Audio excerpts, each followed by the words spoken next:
G'day, mate. 40 here. So when Trump did his Liberation Day, when Donald Trump was all fond of tariffs, all right, I didn't immediately jump on board the Trump train, and I'm still not fully on board. But what was very clear to me was that the dominant, overwhelming, one-sided, 100% opposition from elites and from elite media, just absolutely convinced of their own righteousness that without a shadow of doubt, Donald Trump was wrong to try to install tariffs, to try to bring back manufacturing to the United States, that it was just a complete waste of time. All right, that universal elite contempt for trying to restore factory jobs, trying to restore a manufacturing base to the United States, and to use tariffs and threats and bullying to try to advance American interests, that was ipso facto obviously wrong, and that anyone who doesn't think otherwise is an idiot. Right? That I took strong exception to. And so too with the choice by Donald Trump to bomb Iran. I didn't support it, didn't oppose it. I didn't support Bibi Netanyahu's offensive against Iran, don't oppose it either. I'm just not sure which way to break. But what I was sure is that the prism, that the only possible way to understand the attack on Iran is through the 2003 Iraq invasion, that was simplistic and that was silly and that was stupid, that there are other prisms through which to understand some kind of military attack on another nation. You don't have to try to install democracy and to go to all the ridiculous lengths that the U.S. went to with Afghanistan and Iraq, that there are other models, and probably a better model for what Donald Trump has done with Iran is the Israel attack on the Iraqi nuclear reactor in 1981, which got universal elite opposition, but it was absolutely the right thing to do. You really would have wanted Saddam Hussein to have nuclear weapons. The Israeli destruction of Syria in 2007 of the nuclear reactor seems like obviously the right thing to do. Then the destruction of Gaddafi, I think, was obviously the wrong thing to do. So right now, if the ceasefire holds and Iran does not go ballistic, then right now you have to say this has been a major victory for Donald Trump, and major victory for Bibi Netanyahu, major victory for Israel, major victory for the opponents of Iran. And here is my non-spiritual attitude towards people who want me dead. So there are many religious people, more elevated people than me, who say you should never rejoice in the death of your enemies. Right? I think, number one, that is just inhuman. You cannot love something, you cannot love your people and not rejoice in the death and destruction of those who try to murder your people. The Iranian regime regularly chants death to America. The Iranian regime has slaughtered thousands of Americans. Why would I not be thrilled with the destruction of the Iranian regime? Why would I not be A-okay with taking down everyone who wishes death on me and on my nation, and on my state, and my country, and my people, right? The Iranian regime, since 1979, has regularly celebrated and chanted death to America. Why would I not be thrilled with their death, right? It looks like Israel right now probably killed fewer than 500. I would have been A-okay with Israel and the United States killing every single one of them who chanted death to America. I don't understand, just on a purely pragmatic basis, why you, meaning an individual anywhere in the world, would not celebrate the death of those who publicly chant and publicly promote death to your people. If you're Mongolian and there is a nation state with the means and trying to get the ability to wipe out Mongolians, why would you not be thrilled with the death of those who are looking to slaughter your people? If you're Japanese, and let's say that there are parts of the Chinese communist regime that do the equivalent of chanting death to Japan, why would you not be thrilled with their humiliation, destruction, and yes, even their death?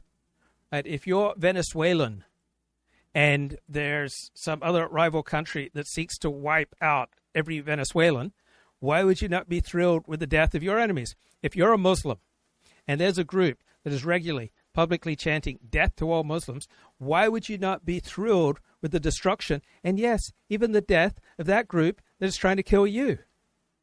So if you're black and there's a group that regularly, publicly chants death to black people, why would you not be thrilled in the humiliation, the destruction, and, yes, even the death of those who are trying to kill you? If you're gay and there's a group that is regularly chanting death to gay people, why would you not be thrilled with the humiliation, destruction, and death of people who want to kill you?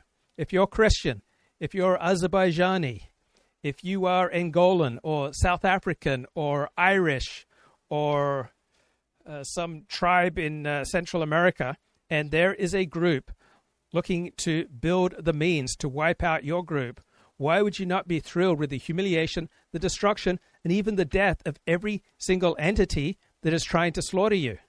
I don't get it. It just seems completely inhuman not to celebrate the destruction, the humiliation, and, yes, even the death of those who are intent on committing genocide against you, your people, your nation state, your country, your tribe. Why would you not be thrilled? Right? The Iranian regime for 46 years has regularly chanted, it's their most sacred incantation, death to America. Why would I not be absolutely thrilled with the humiliation, the destruction, the diminishment of that regime? I want to rejigger internal American politics so that people who engage in antisocial behavior receive fewer rewards and more punishments. While on the other hand, people who make sacrifices, do the right thing, and engage in pro-social behavior, I want to see them receive fewer detriments, fewer obstacles, fewer punishments, and more rewards. So too, nation states like Iran, who are the biggest exporter and proponent and subsidizer of terror around the world for 45 years now, why would I not want to see them punished, diminished, and humiliated? Right? Why would I not want to see the destruction of a regime that is interested in killing me, killing members of my nation state, driving us out of large sectors of the world, that subsidizes terror against us, that is always eager to slaughter Americans and has the blood of thousands of Americans on their hands? You would have to be an inhuman, so ethereal, spiritual American not to celebrate the humiliation, destruction of this Iranian terror regime. Now, I'm not on board with supporting Donald Trump, his bombing of Iran. I'm not supporting Bibi Netanyahu's bombing of Iran, because rationally I see that there could be all sorts of blowback. There could be all sorts of complications. It may not work out well. There may be better paths to follow. I'm not inherently favoring negotiations, international alignment, compromise, bribery, or military force. I'm not inherently in one direction or another. I just don't want to get killed. All right? I don't want Americans to be murdered. I don't want Americans to be pushed out of the Middle East. I don't want terror regimes to prosper. Right? I don't want those who want to kill my people, right, who want to slaughter Americans. I don't want them to prosper. I don't want them to be rich. I don't want them to be powerful. So right now, it looks like the October 7 Hamas attack on Israel was effectively subsidized and accomplished due to Barack Obama sending billions of dollars to Iran. So I'm not inherently opposed to the JCPOA. Right? I haven't been speaking out about Obama's deal with Iran. I think on balance, I probably said it was probably the best thing to do at the time. I've not been on board with Donald Trump's opposition to the JCPOA, but right now, if what we see currently works, then you'd have to realistically assess that the decisions of the Barack Obama presidency subsidized and enabled the October 7 attacks and countless other attacks of terror. And right now, it looks like Donald Trump is disincentivizing bad people from committing terror and creating a possibility for a much more peaceful and prosperous world. So as things stand right now, this looks like a magnificent achievement by Donald Trump and by Bibi Netanyahu. But I'm humble. I recognize things could change at any moment. So, welcome to Jesse Waters Prime Time tonight. When I say, okay, now you have 12 hours you don't go out in the first hour and just drop everything you have on them. So I'm not happy with them. I'm not happy with Iran either. Trump is a mad dad. They don't know what the they're doing. The President of the United States has committed an impeachable act. Bring it on. You're gutless losers. A lot of that y'all do is performative. Like a lot of these, Democrats get arrested by ICE, trying something else to do. Like I feel like y'all just doing it for the attention. America building alligator Alcatraz. There's really nowhere to go. The only thing waiting for you is the alligators and the pythons. Plus,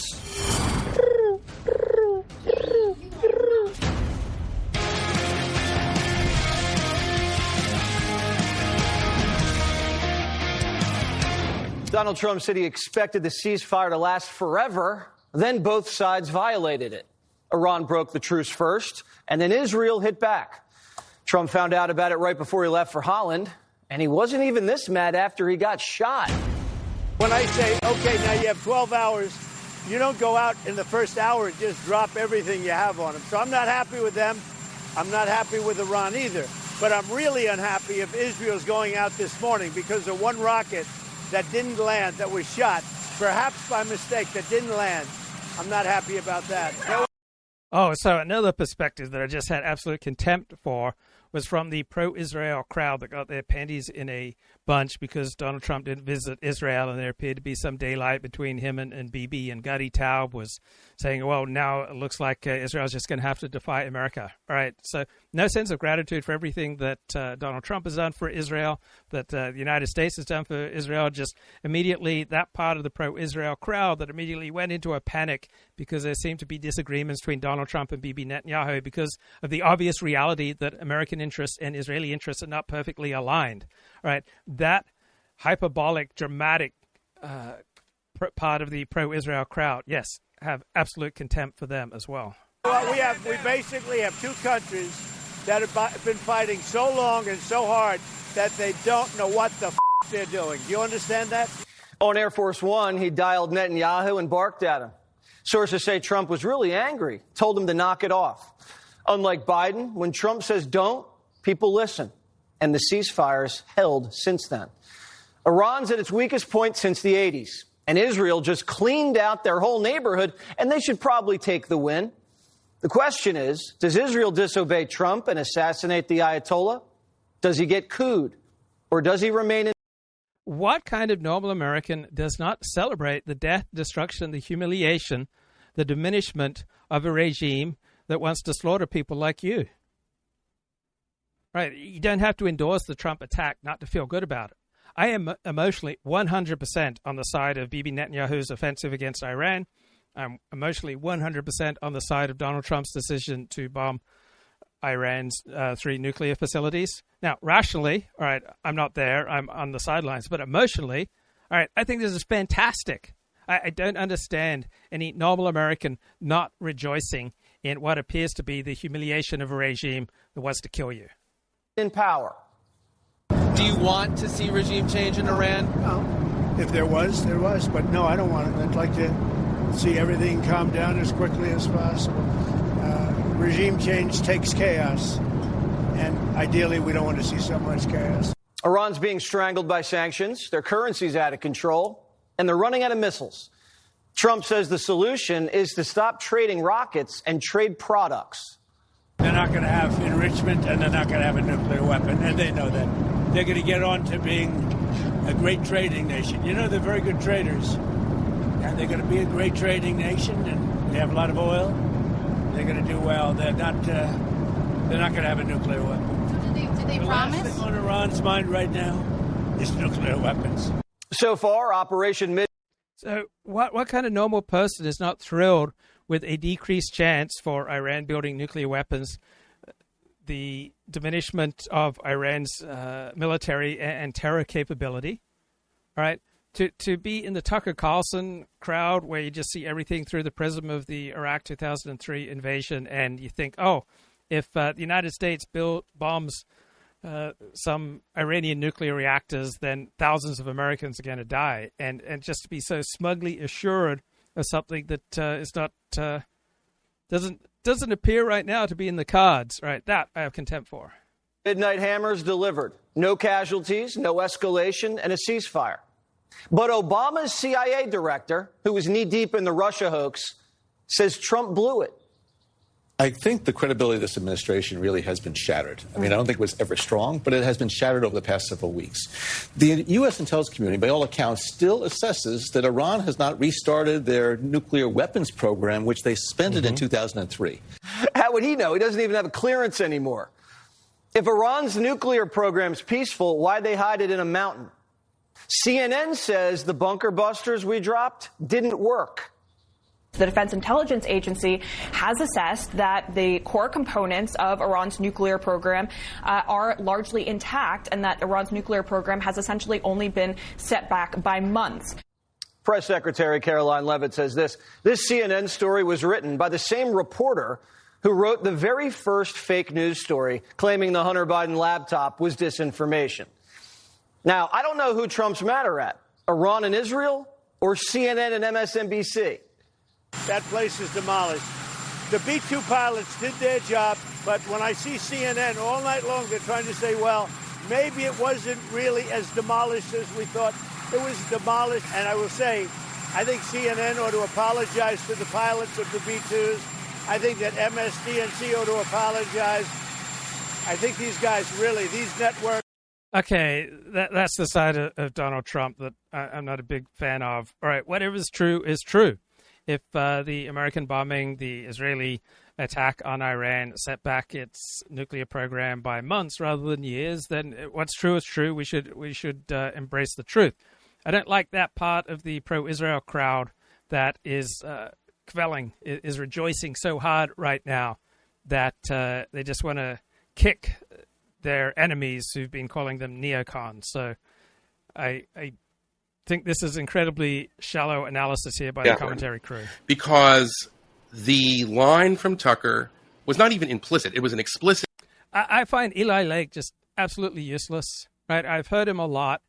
He's just a predictable pro-Israel pundit, and I'm pro-Israel, right? But I'm not just going to trot out the same talking points. These Jews, these neocons, these hawks are undermining American interests. They won't fight in these wars. They're sending our... Well, guess what? American Jews do not enlist in the American military in large numbers. This doesn't make them bad. But it's not ridiculous to point out that only a very tiny portion of American Jews enlist in the American military. In fact, I believe more American Jews enlist in the Israeli military than enlist in the American military. Pointing out something that's obvious and true, right, is not something dastardly. Doesn't mean Jews are bad. Jews make other contributions, right? Jews earn, on average, more than non-Jews. Ergo, they pay more money in taxes than they take out, on average, in welfare payments, right? Jews make many contributions to America, but only a very tiny portion of them do serve in wars. And to note that is not some heinous act of anti-Semitism, right? There are many different ways that a people contribute. Right, women are not out there taking a ton of casualties in America's wars. That doesn't diminish women. That doesn't make them any less valuable. That is not a knock on women. I don't want women fighting our wars. And I'm open to the idea that highly intellectual or certain groups with certain gifts perhaps should bestow their gifts on other arenas aside from serving in the American military. It doesn't make you less of an American. But it's a fair and a legitimate and a rational and an empirically true thing to note that there aren't many Jews serving in the American military. It doesn't make Jews bad. Our boys ought to die is a typical kind of dual loyalty canard that, we... Dual loyalty is not a canard. There are different groups and they have different interests. Now, overall, American Jews rank pretty high in most standards of American patriotism. But a minority group such as Jews is never going to have the same patriotic fervor as the core Americans. Right? Jews are still strangers as long as they identify as Jews. Right? They are still somewhat strangers. And you would expect the core of a country to have much more fervor, dedication, loyalty, and willingness to sacrifice for a particular country, a particular nation state, than those who are on the fringe. So I would expect, yes, Christians, white Christians, European Christians living in America, the core of American identity for well over 200 years, I would expect they would be more patriotic, more nationalistic, more willing to sacrifice for America than groups on the fringe, such as African Americans, Latino Americans, Jewish Americans, Azerbaijani Americans, Uzbek Americans, Japanese Americans, Mexican Americans. It doesn't make these fringe groups bad. We should be able to say basic, obvious truths that the core of a country, right, is going to be more likely to sacrifice and to serve in its military and to have strongly patriotic and nationalistic loyalties than groups that are more on the fringe. When I converted to Judaism, it rejiggered some things inside of me. I developed a tribal identity that I'd never had before. Growing up as a Protestant, I always had a negative view on tribalism. Now I convert to Orthodox Judaism, and I think tribalism is great. It does change your relationship to America. There are some benefits to it. There are some detriments. Just recognizing reality is not a bad thing. I grew up in Australia as a Seventh-day Adventist. Being a Seventh-day Adventist in Australia puts you on the fringe. You do not have normal Australian loyalties. When I was a religious Seventh-day Adventist, I didn't think much about what was best for Australia. Right? Nationalism is overwhelmingly a secular sensation, a secular feeling. If you are strongly religious, that is going to set you apart from those who are the most highly nationalistic and patriotic. Right? When I was growing up as a religious Seventh-day Adventist in Australia, I thought 10 times as much, 50 times as much, 100 times as much about what Jesus wants, what the church wants, what Christ wants, what Christianity wants, what was best for people who follow Jesus, compared to my thinking about Australian welfare. All right? If you are hyper-religious, hyper-spiritual, hyper-tribal, you are less likely to have the same nationalist, patriotic core willingness to sacrifice for your nation state compared to the burning heart of your country's identity. Super religious Christians, Baha'i, Muslims, Jews, and Buddhists and Shintoists in America are not bad because they don't have the same amount of nationalist fervor and patriotic fervor as, say, the core American identity. Right? People with a strong religious commitment, a high intensity in their religious commitment, are not going to have the same commitment to the nation state of America or Australia or any other nation state. They are going to have not just dual loyalties, but multiple loyalties. All right, almost all of us have multiple loyalties. I am appalled. I am sickened. It disturbs me. It significantly diminished my love for the United States of America when the Supreme Court, through the Obergefell ruling, made same-sex marriage lawful in every state. Right? That was opposed to my traditional religious, Torah-based Orthodox Jewish hero system. Right? I have a particular hero system. You have a particular hero system. I have a transcendent hero system that comes from the Torah, and the Torah is not thrilled with same-sex marriage. And so my love and my patriotism, my nationalism, and my visceral enjoyment and love and respect for this country was significantly diminished due to my transcendent Torah, traditional, tribalist, Bible-based, God-centered, transcendent hero system. And so simply recognizing that different people have different loyalties should not be a canard. It should not be something that is bad to comment on. And that this guy, right, this pompous fool, just goes off on it, shows how much this guy is at war with reality. And he has contempt for people who don't read the great books like he does. And then when he says that, he says, I read the great books. I read Will Durant, right? This shallow popularizer on the history of philosophy that he thinks that Will Durant is somehow a great book. He's useless, right? He probably does more damage to Jews than good. Now, right now, it looks like what Bibi did and what Trump did was fantastic, but I am not there cognitively, rationally, because I recognize the tremendous blowback. If it turns out a lot of Americans are going to die because of what Bibi did and what Trump did in bombing Iran, then I would reassess and say, hey, that was a horrible, horrible, horrible thing to do. It turned out to be a mistake. All right, I don't know what the future will bring. There are just so many possibilities that might spring from this attack. Here every generation, from Lindbergh, and then we heard it in the early 2000s from the left, and it's a whole thing about you're not real Americans. Who's not a real American? Well, there are Americans who are more American than other Americans. Right? If you're a fair dinkum Seventh-day Adventist, guess what? You are less of an American than an average Christian American. Right? Your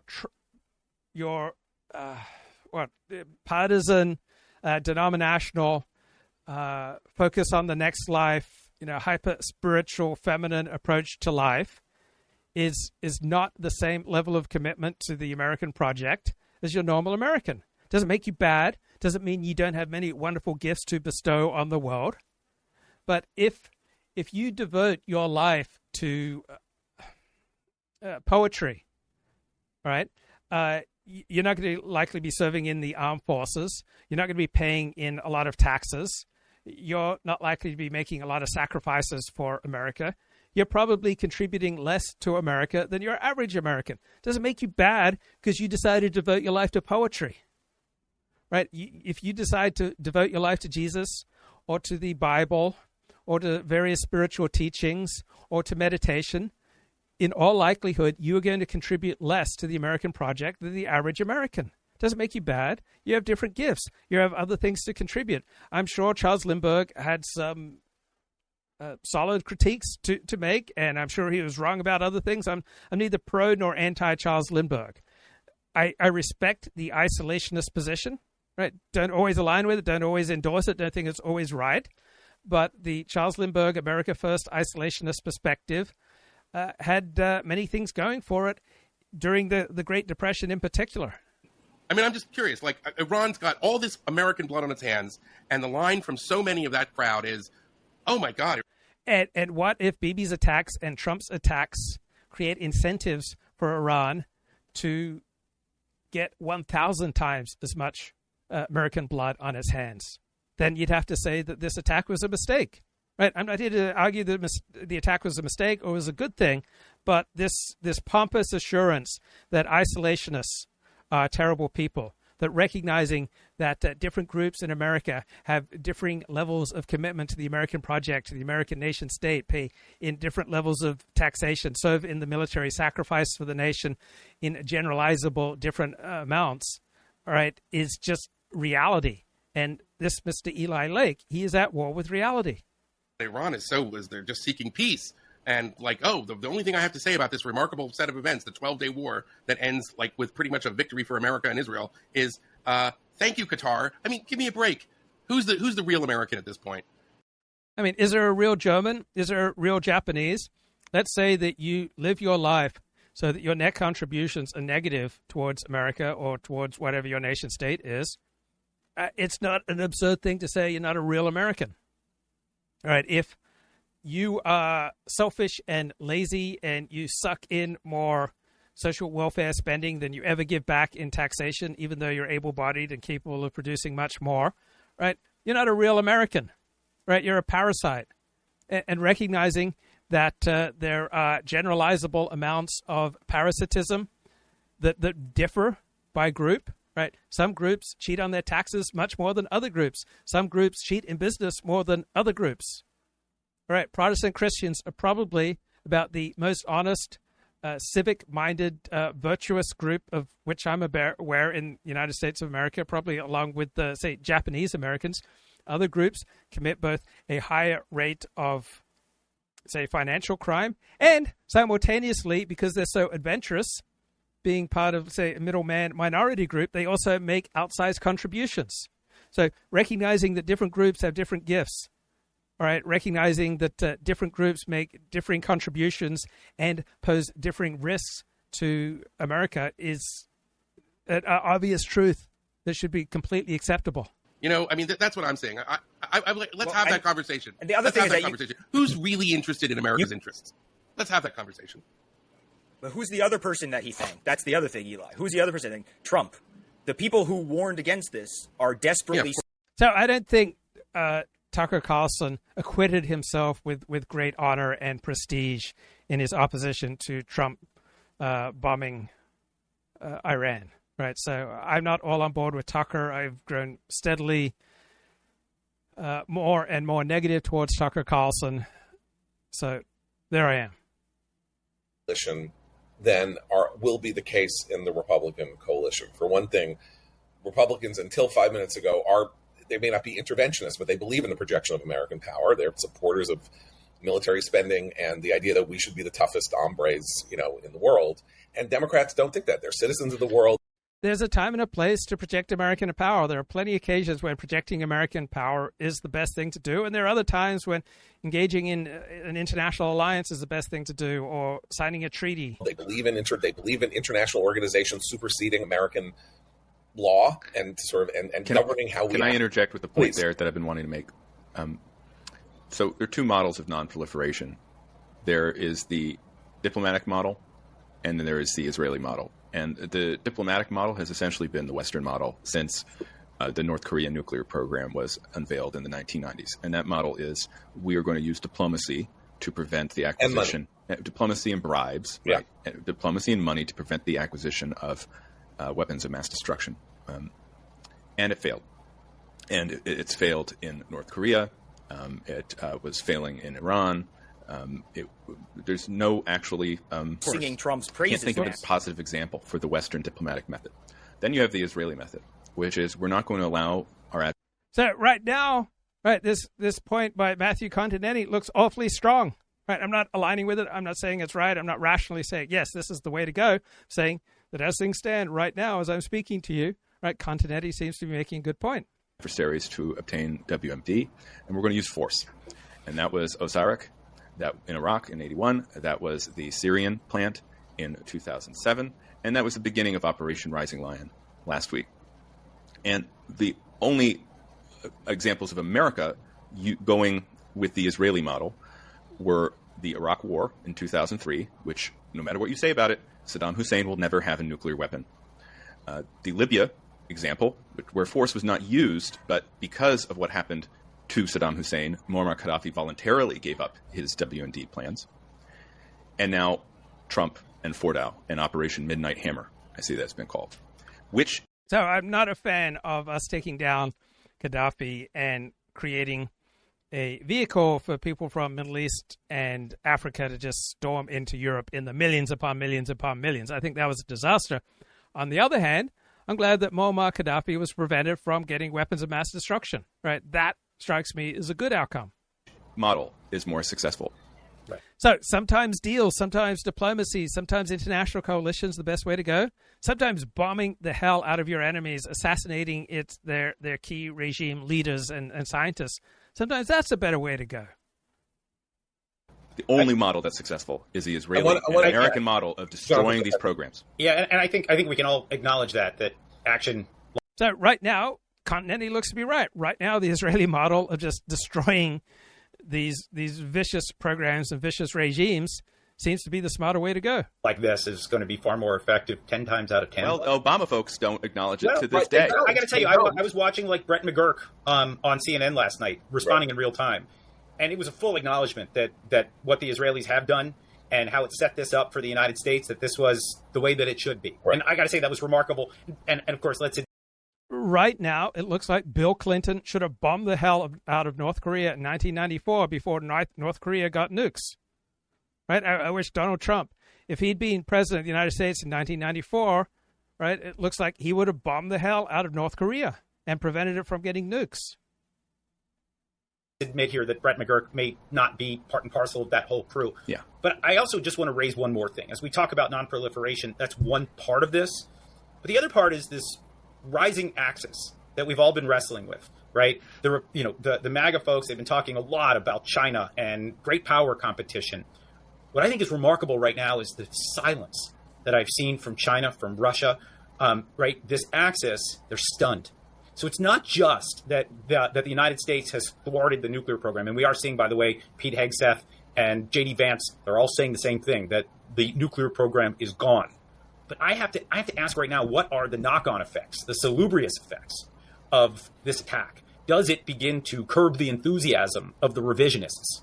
And that, I think, is a fascinating thing, because if that plays out in a positive way, then I think Israel and the United States will be justified on more than one level. It's not just that they removed that nuclear threat from Iran.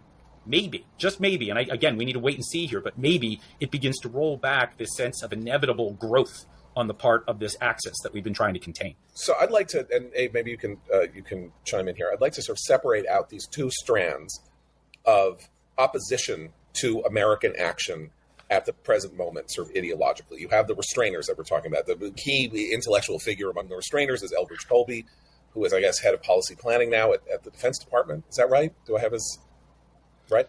No, I'm very sympathetic to Elbridge Colby. I read his book on Taiwan. I love his main point that if Taiwan remains as weak-wristed, weak-kneed, passive with regard to its own fate, then Americans shouldn't die and America shouldn't suffer billions of dollars in damage trying to fight to protect Taiwan. If Taiwan is too gutless and too weak and too scared and too much of a pussy to bother defending itself, which right now, that's what it looks like, right? Taiwan is absolutely pathetic in its unwillingness to make the most minor of sacrifices to defend itself. So I think Elbridge Colby is absolutely right. America should not be going out there defending weak-wristed, wimpy, pussy nations like Taiwan that don't have the balls to stand up for themselves. Right? If Taiwan won't take its own side in a fight, well, then screw them. Americans shouldn't die to protect Taiwan. On the other hand, Taiwan might decide to sack up, to grow a pair, and to take its own side in a fight. And if so, then I'd be quite open to America assisting Taiwan.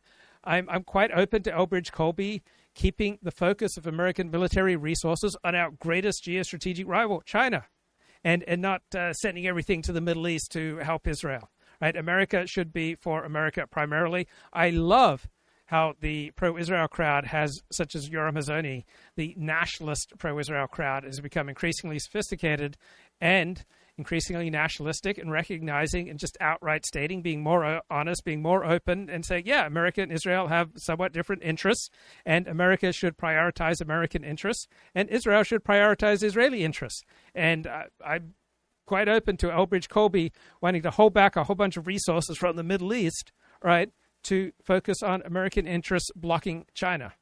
He's Undersecretary for Policy. Undersecretary for Policy. Okay, so he wrote a book about this. He said, we need to basically pull out of Europe or stop caring much about Europe, focus on the Chinese threat.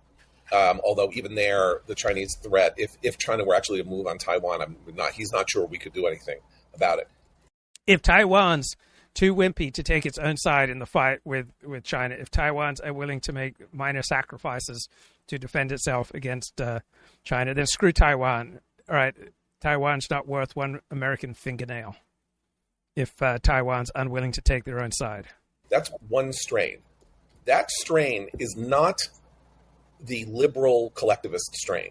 That strain dates back, if you were to take Bridge Colby, seriously, or assume that he was speaking in an American voice that needs to be taken seriously. That strain is the farewell address of George Washington. Beware of entangling alliances. We are a purer, better. Is that a stupid, dishonorable, vicious, disgusting, bad strain? Right? It's a very formidable way of thinking that has many advantages and is the best way to go in many situations. Better, more noble place. We do not want to turn into Europe. So we're better, and the world will. Right. I feel like the world is a safer, more prosperous, more optimistic, happier place because Iran has been humiliated. Right. You follow one YouTube channel, you follow one streaming channel about war, such as this recent war between Israel and Iran. Follow the enforcer. Allegedly agreed to a ceasefire, so Israel decided, let's go in and start heavy bombing Tehran like we've never done before and start leveling the place. And it looks like the damage was quite severe, and Tehran was getting absolutely hammered literally right after the ceasefire announcement. So that was a bit of an odd start by Israel. Not a great decision since they just agreed to a ceasefire, but let's take a look at some of our footage here and see what was happening literally right after the ceasefire agreement was announced by the United States president. And you can see there a massive explosion right there in central Tehran. You can see there's the smoke from it, and there's the huge flash right at the very beginning, a massive explosion, and that was launched by Israeli airstrike. So quite interesting to see that, and also quite a massive attack indeed that we saw right there. But let's take a look at our second video of another attack in the same area. And you can see right here in the second piece of footage, there's a huge fireball out there in the distance right in this town view right here. And you can see it is glowing extremely bright, and that's a massive explosion, whatever was hit out there in the distance. So that was a secondary Israeli airstrike near Karaj and also near Tehran. So these are huge strikes that were happening right after the ceasefire agreement was announced. So that caught people a little off guard and also created some confusion with us as well, because we were thinking, you know, why would Israel start attacking like this if a ceasefire was actually about to be in effect? Why would they start attacking like this? It made no sense, but they did it anyway, and apparently it went against the president's guidance from the United States because it made him extremely angry, and he got very, very volatile on camera about this situation that Israel pulled off right here. So moving into our next post, this one goes to Status 6 military and conflict news. And believe it or not, Israel was not done yet. They even started another round of strikes on Tehran after they finished that first one we just watched. They started a brand new round of humongous strikes on Tehran. So let's take a look at this video and see the air defense fire and also the Israeli airstrikes continuing on the Iranian capital. So right there you can hear huge explosions out there in the distance, and you can see in the sky there's a lot of sparks and flashes as well that you can see right out there. So absolutely a melee in Tehran after the ceasefire was announced, and really massive explosions. And in fact, these were larger than most of the ones we had seen previously that Israel was conducting during the actual 12-day war that was going on. So quite crazy to see right here. And once again, here's another footage showing these airstrikes. So with that, jumping into our next article here, this one goes to Disclosed TV. And then after that, we saw that Iran launched a bunch of ballistic missiles at Israel. And then we saw all these right here, all these alerts popping up literally everywhere. Tel Aviv, all over the populated areas. I believe Iran did deny firing missiles, but, you know, obviously the alerts didn't pop up for no reason. At this point, though, I want to make this clear. The ceasefire was actually in effect at this point when Iran launched these missiles. Their ceasefire had already gone into effect. So, essentially, Iran was the first one to break it. Israel was not really breaking the ceasefire yet, because when they attacked Tehran, the ceasefire was not in effect. But at the point Iran attacked, the ceasefire was in effect, and they were the first ones to break the ceasefire. So when things are going down and you want to turn to a live streaming source, the Enforcer, best channel to do that. All right, this story of Joe Biden, family man, one of the false narratives of our time. So for me, the original sin was running in the first place. Oh, well, yes, I've heard you talk about this because his family was in crisis. Right, because his daughter and his son were addicted to drugs. I followed that Hunter Biden trial soup to nuts. I read every single transcript. I read all of the testimony. I cannot believe to this day, Jake, that Hunter Biden, that Joe Biden did this to his kids. So somebody close to the family can't believe that he did it. Somebody close to the family told us, and this is in the book, that everybody knows, you know, some of the family aphorisms like, you know, my word is a Biden, or, you know, et cetera, et cetera. A lesser known Biden family saying is don't call a fat person fat. And by that they mean it's not about politeness. It's about hiding truths, not acknowledging truths. And this person close to the family suggested that there are lots of truths that the family did not want to face up to. One, Bo is dying. Mm-hmm. Two, Hunter is addicted to drugs. Three, Joe Biden cares about his family more than he cares about anything else. Mm-hmm. And those three are not true. This person close to the family said. And that's when you talked about his running in 2020, I think that comes to bear because obviously he was putting his ambition and, if you want to be charitable, his hopes to save the country from Trumpism or whatever, obviously he was putting that above what was going on with his family and his two children. Now, I read the Jake Tapper book. It is a fun read, right? Very well written. And their struggles. Look, I mean, you know, you and I covered, you know, for most of our professional lives, the story of Joe Biden was this guy cared about his family so much he commuted home every night from Washington. Now, by the way, you know, what else you could say is this man was so ambitious that after his family went through that tragedy, he commuted every day to work. Right. Like it's the same story. He had his narrative. His sister help raise his boys. I sit here, I look at this, and And I think, were we sold a 40-year bill of goods? Yes. Yes. Yes. Is to say that the strike this is from Sunday. by the United States and the strikes, plural, by Israel have not destroyed the Iranian nuclear program. I'm sorry. It takes more than enriched uranium to have a program, right? The Iranians can have this enriched uranium in a truck and drive it all around central Iran, but without the facilities, without the tunnels, without the scientists, without the launchers, and without the missiles, there is no real program. Now, so Matthew Continetti is really fair-minded. He's a traditional National Review Republican, but he's very fair-minded to the Christopher Caldwell, Steve Saylor, more distant side of the right. I'm not saying that we shouldn't care about fissile material just running around a country, because you don't know who the Iranians might give it to. You don't know who might capture it. But I think we need to make this distinction between the stockpile of uranium and the actual program. This guy is consistently head and shoulders above everyone else on this podcast. Right, National Review Republican, but unbelievably fair to right-wing dissidents. It's part of the program, but there are a lot of other parts of the program that Israel and the United States have now destroyed, which set back the Iranian bomb by a long time. This is so important because, look, I wouldn't know anything about this except that one had to learn about this in between 2013 and 2015 as the negotiations that led to the JCPOA were taking place. And so a lot of us had to bone up on what it meant, what centrifuges were, what it meant to have, how you milled uranium, how you converted it into, you enriched it over time and all of that. And the central point here is that whatever uranium is there, it is not bomb level. If it were, the Iranians would have announced that they had achieved a nuclear breakout and would have forestalled this attack by the very fact that they had gone nuclear. That's the Ben Rhodes idiocy, is that we can't just bomb North Korea now. I mean, we can, but I mean, you can't just, you have to be mindful of the fact that there is a potentially emotionally unstable person with nuclear weapons in North Korea. So I recently read a well-reviewed book that came out last year about what would happen if there was a nuclear war, the devastating results. And the whole premise of the book is that North Korea fires off one nuclear missile from a submarine and attacks the nuclear reactor in California, and then fires off ICBM from North Korea, taking out Washington, D.C., and ends life as we know it. Right? The world would be a much better place if North Korea had never been allowed to develop a nuclear weapons program.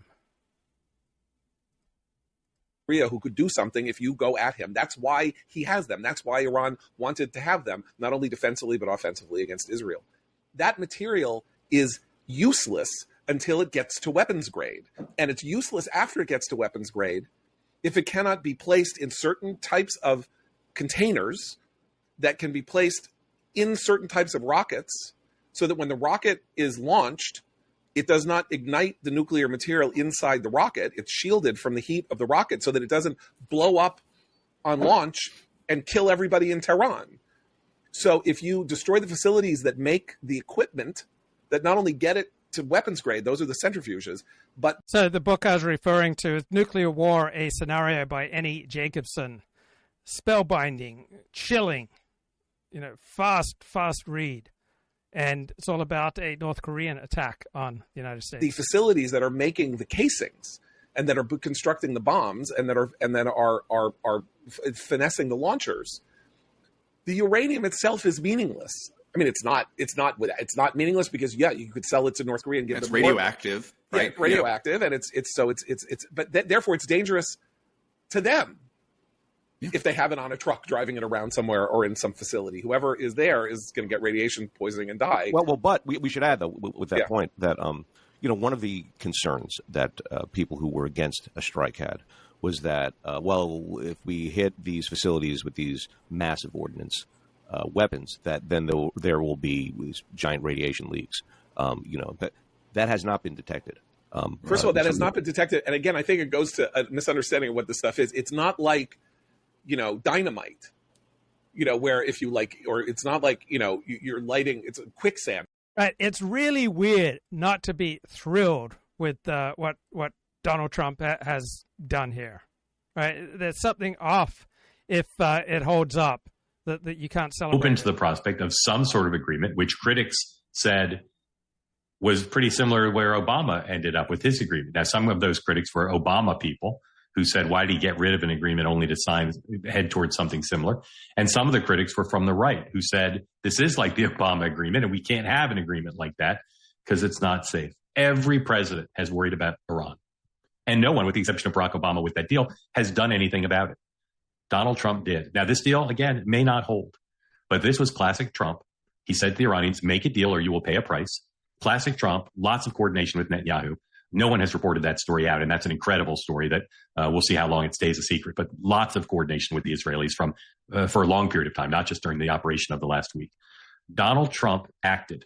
He acted decisively, and he acted with a purpose. It wasn't to start a war. It wasn't to say, let's bomb Iran, cause regime change, send American forces in, build them schools and hospitals and roads, win over. Right now, it looks like Donald Trump did a stunning, amazing, fantastic, world-changing, history-changing thing. The hearts and minds of the Iranian people. That's not what he was trying to do.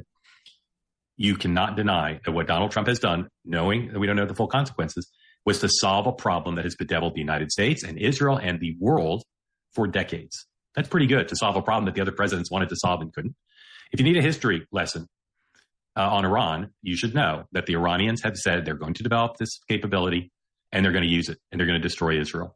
And they have the capability to destroy lots of other places by taking their nuclear technology, marrying it up to their ballistic missile technology. This is not a joke. This is not a fight over whether Harvard should get a grant. And I'm not saying that's a joke, but this is a life and death, existential stakes. This is a big thing. If you ask every president since Clinton, what were the biggest things that worried you? What were the biggest responsibilities on your shoulders, heavy burden? I'm confident that they'd all list at the top or near the top Iran's capacity to have a nuclear weapon. Okay? Democrats in the last few days leading up to President Trump's military. There's something weird broken in you if you are not rejoicing at the destruction and humiliation of the Iranian nuke-seeking terror regime. Strike over the weekend, after his military strike, have been out of their minds in saying that Donald Trump wasn't adhering to the Constitution. Now, and if your biggest opposition to what Donald Trump did in bombing Iran because he didn't follow certain protocols and process, that is incredibly unhuman. It's just incredibly bizarre. It's not something that most people can relate to. You are at war with reality if you're infuriated or you oppose Donald Trump smashing Iranian nuclear reactors because he didn't follow a certain protocol that no American president has followed in the last 50 years. Give me a break. If you're lost in the process, you're at war with reality here. Sometimes process is more important than the outcome. Here, the outcome is far more important than the process. Make no mistake. Technically, they're right. But we haven't had a president adhere to the Constitution on war powers since the War Powers Act passed. Because after Vietnam, the Congress said the president had too much power to make war. He wasn't adhering to the fact that war making is supposed to rest with the Congress. And so they passed the War Powers Act, and they tried to use the War Powers Act to restrain subsequent presidents. None of them have felt restrained in either party. And so part of why what Democrats are saying now in the wake of Donald Trump's use of military force without congressional authorization is how dare he, forgetting that they allowed Barack Obama to do it. Now, to their credit, there are some principled members of Congress in both parties who, regardless of whether the president's of their party or not. All right, Thomas Massie, Rand Paul, Tucker Carlson, this whole automatically anti-interventionist wing look like idiots. And to just take a blanket position, we're not going to intervene, is a ridiculous position. You want to intervene strategically, wisely, appropriately. Right now, the evidence looks overwhelming that Trump did the right thing. Has said, no, they cannot act unilaterally. They must come to Congress if they're going to initiate hostile military actions. But it hasn't worked. They're not in the majority. They're not in the majority in Congress. They're not in the majority in the country. Partisanship. There's a phrase, partisanship should stop at the water's edge. That on matters of national security, people should have a higher bar for when they act in a partisan way. And unfortunately, whether you want to mark the beginning of the partisan era in which we are now, hyper-partisan. You want to Right. Most of the major Democrats in the elite media look like absolute idiots here in their opposition and denigration of what Bibi Netanyahu and Donald Trump accomplished. Market to the Robert Bork hearings during Reagan. You want to market to the way Democrats were treated when Bill Clinton was president by Republicans. You want to market to the rise of talk radio or cable news. But we have had for decades now a system where the incentives for the loudest and angriest voices is to dominate the national town square on both sides, because you get rich that way, you get power in Congress, you get followers on social media. It's a messed up process. And many people in my business and politics say, well, that's where we are. That's where we are. We're just going to be like that as a country. I haven't thought that since the Clinton era, when I was covering the White House and covering the Clinton administration, and said, well, it shouldn't be like this. Certainly we should have robust political discussions. Certainly it's not as bad as it was when we had an actual civil war. But for matters, for instance, of national security, when the president does something that pretty much everyone in politics and much of the country agrees with, well, that should be applauded, shouldn't it? There was a brief moment like that after. There's something really weird if you can't applaud what appears to have been accomplished here by Donald Trump in bombing the Iranian nuclear reactors. Laptop was disinformation. How did that work out for you? Again, it's now been matched by many others. It doesn't mean it's true. I think people who don't like President Trump, or people who are familiar with President Trump's tendency to exaggerate and sometimes not tell the truth, might say, well, of course this report is true. And maybe it is. I'd be curious to know what the Israelis say, where the Israelis have made it clear that they're not going to stop until they've succeeded. I'll be curious to know if there are going to be talks. The politics of this. The president has been criticized by Democrats for not engaging in enough consultation. Let's go to the next video, although this is pretty compelling. Here he is with the king and queen.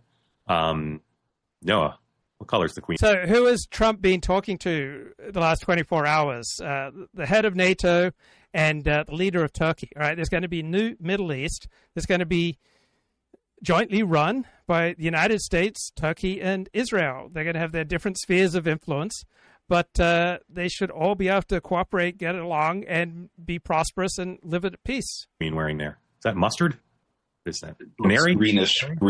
The Democrats aren't used to winning. Next screen, please. He attacks some other members of Congress, talks about Joe Biden in the auto pen. Next screen, please. And says, Chuck Schumer, whose career is definitely on very thin ice. She and the Democratic friends have just hit the lowest poll numbers in congressional history. So go ahead and try impeaching me again. Make my day. A lot of Democrats now are going to be raising this issue of whether it was worth it because of the reports that it only set the program back a little bit. We're not going to solve that tonight, but we'll talk about that in a minute with our guest. Here's a tweet from Dean Phillips, number 14. You recall the Minnesota congressman was the only person to challenge Joe Biden for the nomination besides Bobby Kennedy, who left the party. And Dean Phillips says this: Democrats wishing to lose the 26 midterms should promote a 33-year-old socialist devoid of executive experience for mayor of America's largest city and impeach a president who ended a tyrannical regime's nuclear threat while achieving a ceasefire days later. Again, Dean Phillips' tweet, very popular with certain people in my circle. I was probably sent it by 40 different people. But he says eliminate. And, of course, now other Democrats, at least, will be bringing up the question of whether it was eliminated. I'll say again, let's see what the other intelligence agencies say. They don't always agree. All right. Again, if you want to be in on the conversation, please raise your hand. Moisture and heat from your body. And of course, so it really depends over what you're negotiating over. Forgive me if I missed any from before, but is it negotiating over how to ensure regime survival? Is it negotiating over what's left of their nuclear program? Or is it negotiating over a potentially new regional posture involving Iran? They all are intertwined here because U.S. military action and an Israeli military action, which came under the umbrella of trying to stop a potentially nuclear armed Islamic Republic of Iran, also touched those other elements about the regime's potential different regional posture, its apparatus of foreign aggression and domestic suppression, and even threatened by highlighting how weak it is, its hold on power. So those are all valid questions to ask. Yep, absolutely. Brilliantly said. Now, here's a question that I've been wondering about, and I'm glad you're back because I didn't ask you last time. Iran, it's been widely reported in the Western media and in Israel, warned the U.S. and Qatar that they were going to bomb these, shoot missiles at these bases. So, I mean, it was all kabuki. They said, get ready, here it comes, here's where it's coming. They've lost, regardless of how much the nuclear program has been degraded, they've lost a number of their top military officials, scientific officials. They've lost control of their airspace. People say that this is, in the normal course thing, this would be humiliating. Do people in Iran know this? Do they have access to this media? Do they know that their country is lost or not? Well, increasingly, the country has been subject to a whole series of rolling and then sometimes national internet restrictions or internet blackouts. Like us, for example, trying to look inward, looking at Iranian websites, looking at websites that have .ir domains, for example, have not been able to, for a significant portion of this conflict, been able to access those websites. And we're on the outside. So imagine the more tightly controlled flow of information on the inside. The escape hatch to that is the virtual private networks or the VPNs that allow Iranians to connect to the outside world. And, of course, the significant Iranian usage of social media platforms like Telegram and Instagram, for example, where they can communicate with one another and share information. If you are, though, I'm just saying on balance, if you are a citizen, a resident living in the Islamic Republic of Iran, your basic run-of-the-mill average Iranian, even though that's not a monolith, a country of 90+ million people, you already know how incompetent your government is, and this is a tier 3 type of government. So it creates that expectation gap between the kind of government they deserve versus the kind of government they have, and the places that the regime has been spending on and what they have to show for it. I was surprised at how incompetent Iran was in this war with Israel, and I was surprised at how brilliant Israel was. So it intensifies a train of thought, a school of thought that already exists in Iranian society, which is this government isn't worth its salt. Okay. I'm going to get to your questions in a minute. So again, if you want in on the conversation, please raise your hand. Socials or the people would say, let's trade the effort to build nuclear capability for integration into the world order. Well, that latter part we have to disaggregate, because integration into the world order, regardless of your view, your disposition on is the regime good or bad inside of Iran, lots of Iranians desire a better life, and that better life they see through the prism of integration. This isn't the 1980s or 90s where they're puritanical about it, but this is the debate in the population. So largely within the population, we're saying this anecdotally based on people who have come and gone and acquaintances, as well as most importantly, the nature of the evolving social media debate in Iran, which is just one measure. It's not a perfect measure. These are the things you hear and see. Let me tell you even beforehand, like before we got into this shooting war, how you could tell, or what the measure was that the Iranian population saw the ineffectiveness of their military being tied to the larger themes of the ineffectiveness and the incompetence of the Iranian government. You may remember the first kind of open Israel-Iran exchange was in April 2024. Right. Who would want to be ruled by this cruel, incompetent regime? Then the Iranians sent a bunch of drones. Do you guys remember that those drones took like 9 hours or 7 hours to reach their destination, and ultimately every single drone was shot down before entering Israeli airspace? Remember that? Yes, sir. And then that was in April. In the month of May, you may remember that the Iranian president, Ibrahim Raisi, his helicopter crashed in northwestern Iran. They said it was cloud cover. Some people thought it was a foreign sabotage. Some people thought it was domestic sabotage. What have you? The Iranian president's helicopter crashed, and it took about 9-10 hours to have official confirmation from Iran that this guy had died and that the helicopter had indeed crashed. Right. The Iranian population, again, on these same platforms, were making a consistent reference to a joke. And that joke was the ability of the government to even confirm the news of the death of the president takes as long to reach us as it takes the drones to reach Israel. They're making light of these situations. This is one anecdotal measure, but this is a measure that... Right. What normal Iranian is going to feel great pride and great loyalty to such an incompetent government? Comes up time and time again in jokes, in memes, in casual conversation that you see represented and really proliferating across the Persian language social media space. I'm not saying, again, this is representative of everything, but it is representative of something. Okay, one more question, and then again, we're going to go to the community. Within the Iranian government, we talk about the Ayatollah, and we know that others, senior people that were killed by Israel. Are there people within senior positions who could urge the Ayatollah to negotiate and give up the program? Are there people who could be in the government who could form the organizational structure for some sort of attempt to overthrow the Ayatollah, or that doesn't exist? If they exist in the government, or if they exist in the armed forces, or if they exist in the national security apparatus, they haven't been known, they haven't been named, and they may not be prominent individuals, because at least in their public commentary and in their public disposition, as well as what is leaked about the orientation and views of some of these people, there is no daylight there.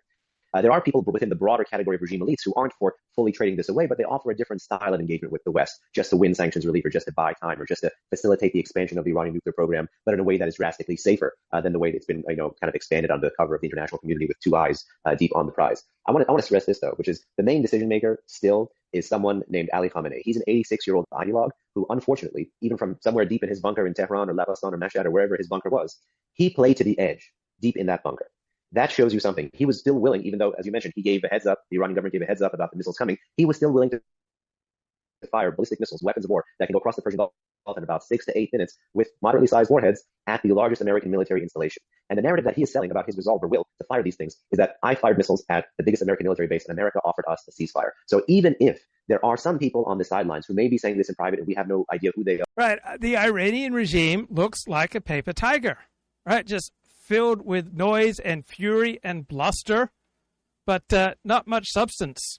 And they just got absolutely smashed in this war with Israel. These guys, particularly the most important decision makers who set the agenda, they are drinking. Has anyone checked in on Rodney Martin? Is he okay? Right, Rodney Martin often appears on Iranian TV. He's quite pro-Iran, quite hostile to Israel. Regular on the show, someone I'm on quite friendly terms with. Their own Kool-Aid. Right. And they are bringing this great country towards more ruin. Mitch McConnell on the Senate side, Paul Ryan and Kevin McCarthy on the House side. I think it's fair to say they were failures at understanding how to work with Trump. They didn't lose every time, but they didn't stand good terms with him. And in the case of two of them, they lost their jobs, Ryan and McCarthy. Mm-hmm. What is it about John Thune and Mike Johnson, who on the face of it, to me, would not be Trump whisperers, right? They're not. They have no kid. They've never like owned a casino in Atlantic City. They've, I don't believe either of them's been married 3 times. Like, they're not like stylistically like Trump. You wouldn't think they'd long to be at Mar-a-Lago. How have these two guys, start with Thune in the Senate, how have these two guys figured out how to master Trump?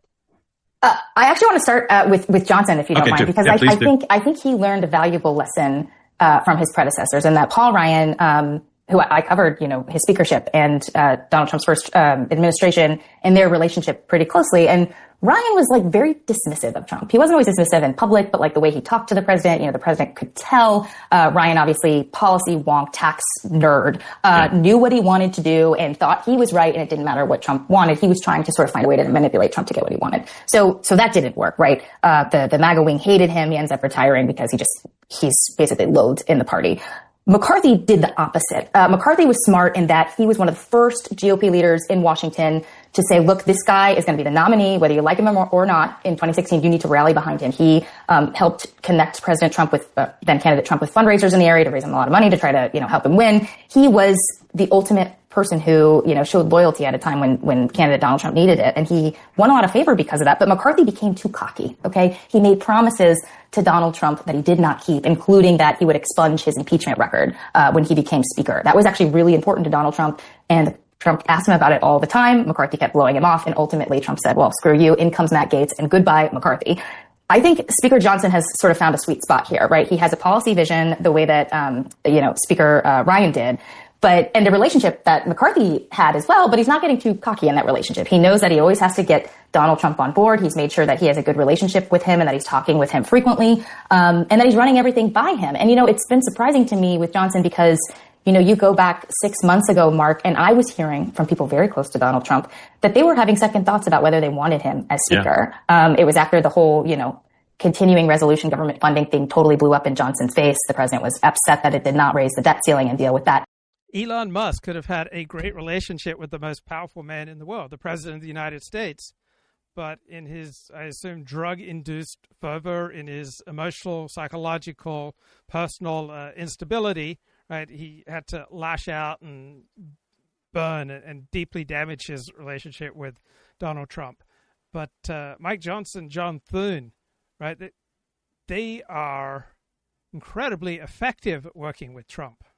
Issue. Johnson was able to sort of worm himself back into the good graces of Donald Trump, surprising a lot of people who are very close to him. And you see it whenever President Trump talks about Johnson. You can actually just see the level of admiration he has for him. He praises him all the time, says nobody could do the job, which I'm not sure I agree with. No one else could do the job. I think Jim Jordan could probably do the job.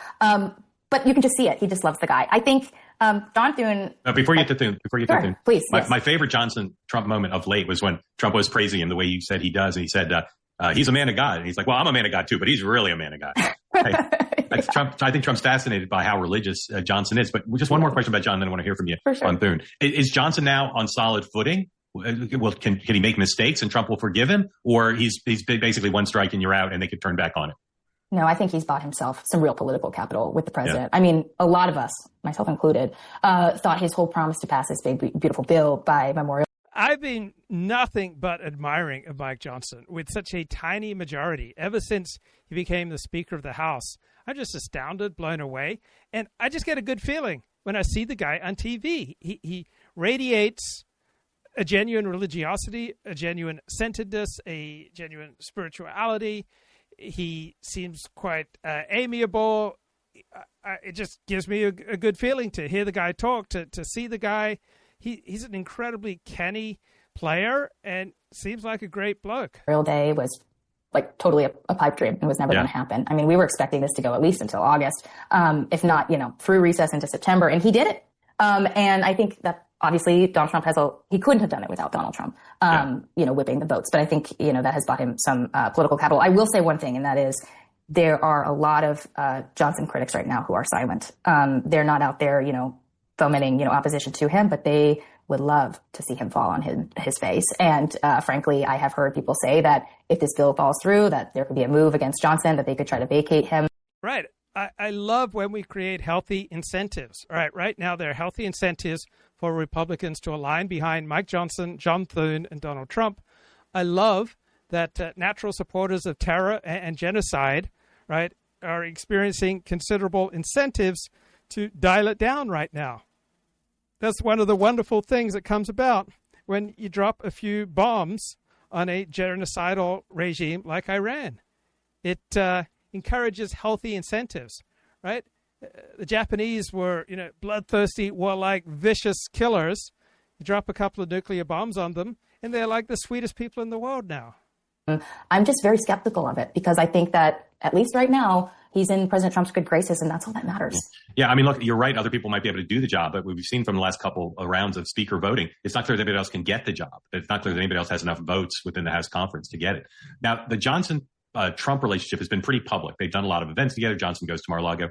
I can count on the fingers of one hand the number of times I remember seeing him with John Thune on camera. So what's up with those two, and how has that relationship been built, and how does it stand now? It's a little chillier, I would say. I mean, John Thune has done a lot to try to, rehabilitate his own image in Donald Trump's mind. So John Thune is the Senate Majority Leader. I mean, obviously he was a critic of... I think I first heard him in 2002. Was that when he was first elected to the U.S. Senate? Because talk show host Hugh Hewitt, one of the most responsible, respectable, admirable right-wing talk show host, was always talking up John Thune. Of Trump after January 6th, wanted the party to move on. He didn't support Trump during the primary. He supported Tim Scott. So he did have some work to do, and his people were very, they knew that. They knew that going into this race. And, he was up against, John Cornyn, who was a member of leadership, also sort of GOP establishment, but had a little better relationship with Donald Trump, and Rick Scott, who was MAGA all the way, big Trump ally, but Rick Scott was never going to win that job. But I think John Thune did what he needed to do. He sort of bent the knee. He, told the president, we're not going to agree on everything, but, I know you're the one who, had this historic victory, and you're the one people voted for, so I'm going to defer. So how long till we get the big, beautiful bill? All right, geostrategic political analyst George Friedman used to be a mentor and a boss to Peter Zion. He weighs in favor of what Donald Trump did in Iran. Of the Iranian government. It operates inside Iran, along with a whole group of other Islamic terrorist groups. 9/11 was a suicide attack by pilots hijacking American aircraft. Assume for the moment that the Iranians got a nuclear weapon. Nuclear weapons can be delivered in a number of ways. You don't need missiles. You can, for example, put them on boats. Boats can carry them, not that heavy. Imagine a nuclear missile being delivered to New York Harbor on a boat with a flag of, say, Britain or any other country, and sailing in there. So there is and this is a very outside chance, okay? But the reality is that we had gone through this sort of event with Al-Qaeda. Al-Qaeda is close to Iran. It is in Iran. In the event that nuclear weapons are created, the idea was that the United States had nothing at risk. In fact, it had a long shot at risk, a long shot that if it came through would be catastrophic. So I think that it was likely that the United States did not want this particular country to have nuclear weapons given the past. And therefore, the strike was highly likely. The Israelis took out air defenses. They did all the things. The one thing they could not do is take out the nuclear capabilities that we're developing. We did that. Okay, given that and the potential harm or risk that was facing the United States, I mean, what's changed, do you think, over the last couple of weeks in terms of Trump was very keen on negotiation, he was kind of keeping everyone guessing? Do you think this was always part of the plan? Do you think that really he just wanted to see how it played out? No, I think he was very serious about negotiating with the Iranians. The Iranians, I think, miscalculated, and they thought they could stretch out these negotiations. For internal political reasons, the Ayatollah didn't want to abandon this. It didn't want to show publicly that it had submitted to the United States. And therefore, when we take a look at this, we were in negotiations conducted in Oman through the Omani government. They were not willing to meet face-to-face. We'd offer that. So I think the negotiations took place, and it was determined that they were not going to give. The law was that we'll give them another 2 weeks to come across it. And I guess I suppose as well, what we're seeing now, which will be interesting to see where this plays out from here, but just looking at this, I mean, if we look at we take a step back and see how we got here in terms of Israel beginning this attack, is there a chance here, or do you think that actually what was going on here, we've got two countries with very different goals in this conflict, the US and Israel. Israel has talked repeatedly about wanting regime change. The US has said it's not after that, it's just looking at the nuclear side of things. How does that work? Well, for Israel, the fundamental issue is that after the attack by Hamas, Israel determined that it was at fundamental risk by very small groups of drawing it into war, and they decided to redefine the Middle East. You have to remember there are many countries, Arab countries, that are quite close and friendly to Israel. One of them is Saudi Arabia. Right. Israel was fighting this incredible seven-front war, and slowly they've taken down all the Iranian proxies, and now they've destroyed Iran, which is going to reduce funding for Hezbollah, for Hamas, for the Houthis. Arabia, for example. The other now is Syria has combated. So Israel is not isolated in the Middle East, but formal relations don't take place for ideological reasons and so on. Remember also, these countries like Saudi Arabia are quite afraid of the radical Islamists. They threaten those regimes as well. So from the Israeli point of view, given the fact that Iran was particularly involved in creating Hamas and arming it, they had a priority of not allowing these kind of attacks to happen again, not simply by making war all over the place, but by knocking Iran out of the game and making it easier for the Arab countries, the Islamic world, to make overt agreements with Israel. Saudi Arabia already has intelligence sharing, weapon sharing, all sorts of collaboration with Israel because their interest is against Iran and for the Israelis. All right, looking at some posts on X, and I see one poll that puts the anti-Israel side of the MAGA coalition at about 6%. That seems right to me. All right, Thomas Keith is a must-follow on X. He says the next threshold, air power, is the last pillar that Iran's adversaries believe is too degraded right now to project dominance. But that gap is way too strategically exposed for China to ignore. So after absorbing a full-spectrum Israeli strike, and with Israel having unquestionable air supremacy for all 12 days of this war, right, Iran has shown it's got missile resilience, it's got drone depth, it's got command continuity, but its air layer is lightweight, and everyone sees it. So if Iran wants to close the triangle, missiles, drones, manned air power, China is the only partner willing to bridge that gap without strings. So if China gives Iran enough weapons, right, enough planes, would make Iran incredibly formidable. So integrate that with Chinese radar and Chinese long-range air-to-air missiles, right, and Iran will have parity over regional skies. Right, there's Chinese weaponry right now that will outrange anything that Israeli or American jets carry in the region. Right, this would make Iran very disruptive. So, does China want to arm Iran? Why would they not? Israelis admit they have no ability to reliably interdict this Chinese supply chain to Iran without full escalation into a conflict with China. Right? Israel cannot disrupt the Chinese-Iran supply chain. Right? China can flood Iran with more missile propellant, drone engines, airplanes, radar, circuit boards, faster than Israeli sabotage can keep up. Right? Israel cannot win this supply chain war unless the United States chooses to openly confront Beijing, which is never going to happen. So right now, the only gap between Israel and Iran is in the air. Iran lacks a frontline fighter with real deterrent weight. If China decides to arm them, then all bets are off, and Iran would be an incredibly formidable adversary that only Israel's nuclear deterrent could keep in check.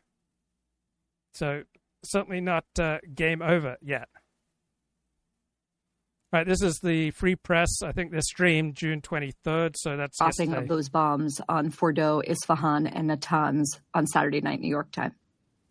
Well, it changed things profoundly, potentially in the region, and changed things irrevocably. All right, this is Michael Oren an author and former Israeli ambassador to the United States.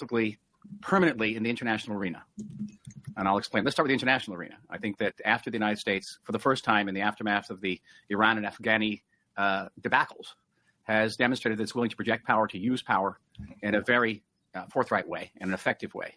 And that people in Beijing are thinking in a different way tonight about whether the United States would intervene to prevent Taiwan from being invaded. I think people are thinking differently in Moscow tonight about whether they should accept President Trump's outstretched hand to mediate the Ukrainian issue war. That has changed, and there's no way back from that. In the region, I think we'll probably all agree that at some point this war is going to end around the negotiating table. And a lot of it's going to depend on America's position at that negotiating table. And I do a lot of Israeli media, and in all my appearances in Israeli media, I'm always urging us to give priority to coordinating our positions with the United States. We come to that negotiating table with a unified position. That unified position has to be not only the dismantlement of Iran's nuclear facilities, those that haven't been dismantled already, and the rescinding of its so-called right to enrich, but the end of Iran's role as the world's largest state sponsor of terror, the backer of Hamas and Hezbollah and the Houthis, the constant... The Houthis are still going to be a pain. They're still going to be nigh unstoppable for many months to come.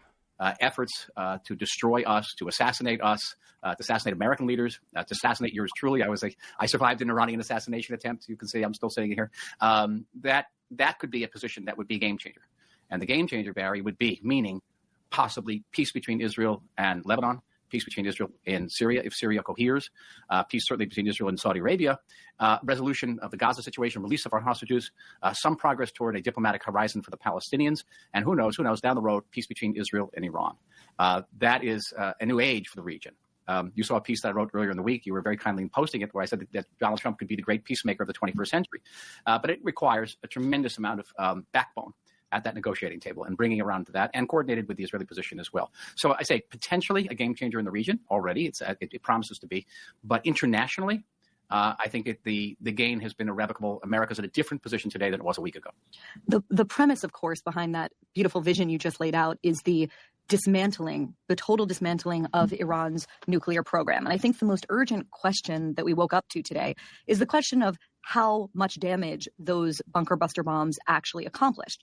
The initial message out of the White House was that this program had been completely and totally obliterated.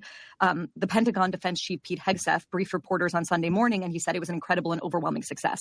But the reality, Jay, as you report in our pages today, is a bit more complicated. You explained that, well, why don't you tell us what your reporting showed? Well, I think that the bombings on Saturday, probably did destroy the ability of Iran to enrich uranium at Fordo, which was this underground facility, at Natanz, which was kind of the biggest enrichment site, and also the ability to convert nuclear materials at Isfahan. So I think when they described that they've essentially destroyed Iran's capabilities in this site, even though battle assessments still need to be done, I think probably that's true.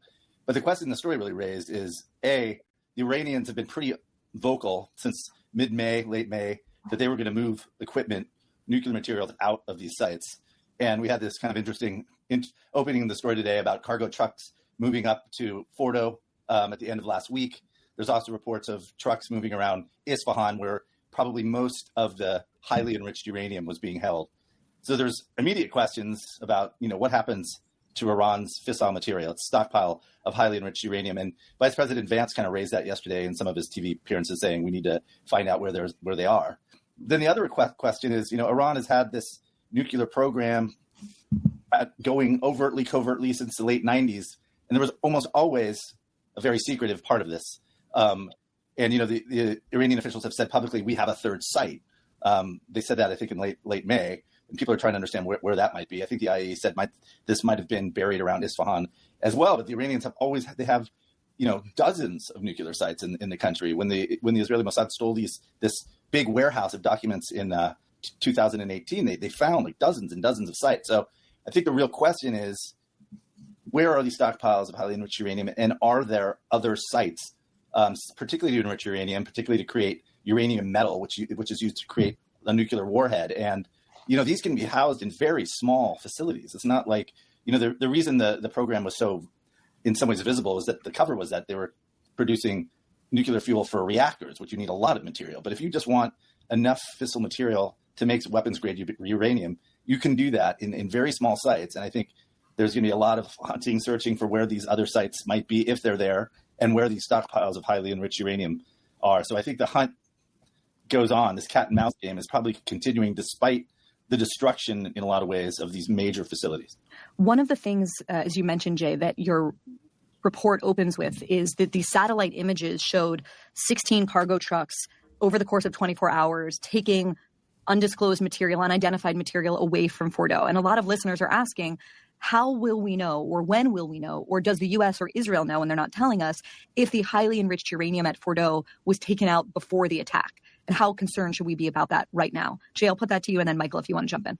I mean, I think people should be really concerned about where these stockpiles are. I mean, it's conceivable the Israelis and the Americans kind of knew what was going on with these trucks, but there was also concerns about Isfahan, where sort of the majority of the highly enriched uranium was being stored and warehoused. So it's not just Fordo, it's Isfahan and potentially other sites where the fissile material would be moved, potentially some of the centrifuge equipment. So, you know, I don't think we'll know. I think there's a lot of hunting going on. U.S. and Israeli intelligence obviously is quite good. So maybe these 16 trucks weren't as big a concern and they decided not to strike, but it's also potential. You know, there was this kind of 24-hour window where I think the Israelis probably knew the U.S. was getting ready to attack Fordo. Did they not go then because they were kind of waiting?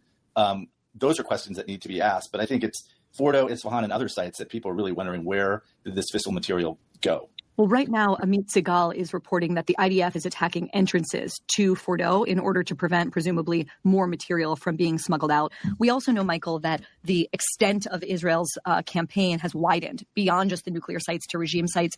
Give us the state of affairs, if you could, about Israel's strategy right now as we speak at 11 a.m. on Monday morning, New York time.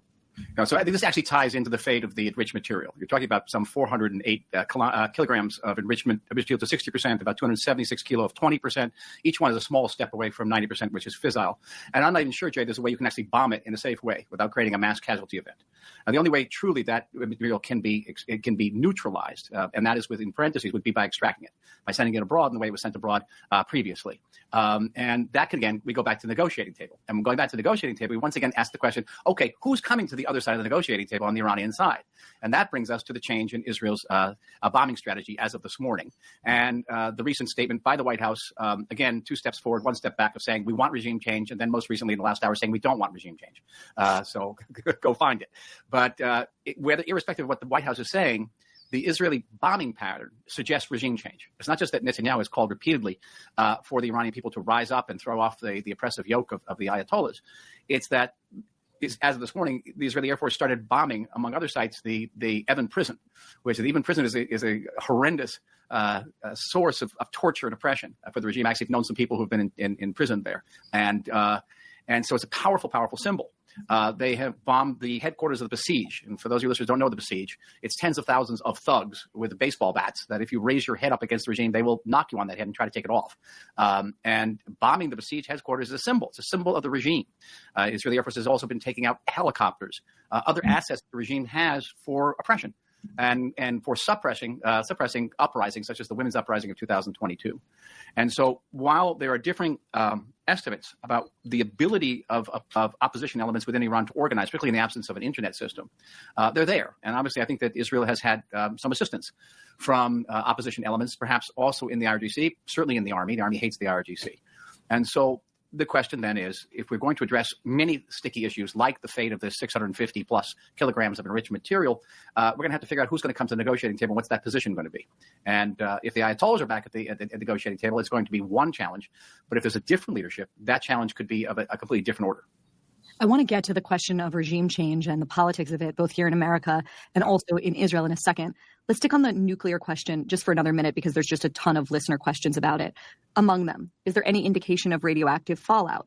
Someone else asks, how reliable is American or Israeli intelligence on Iran's nuclear program, and which intelligence agency has the most reliable information? Maybe I'll pause there for a second on the question of which agency has the most reliable information. Bibi Netanyahu has given a few statements sort of winking and nodding at the idea that they have really interesting intelligence on X and Y and Z, sort of indicating that they have a lot of information. Michael, who should people look to? People that are curious to get the most accurate information.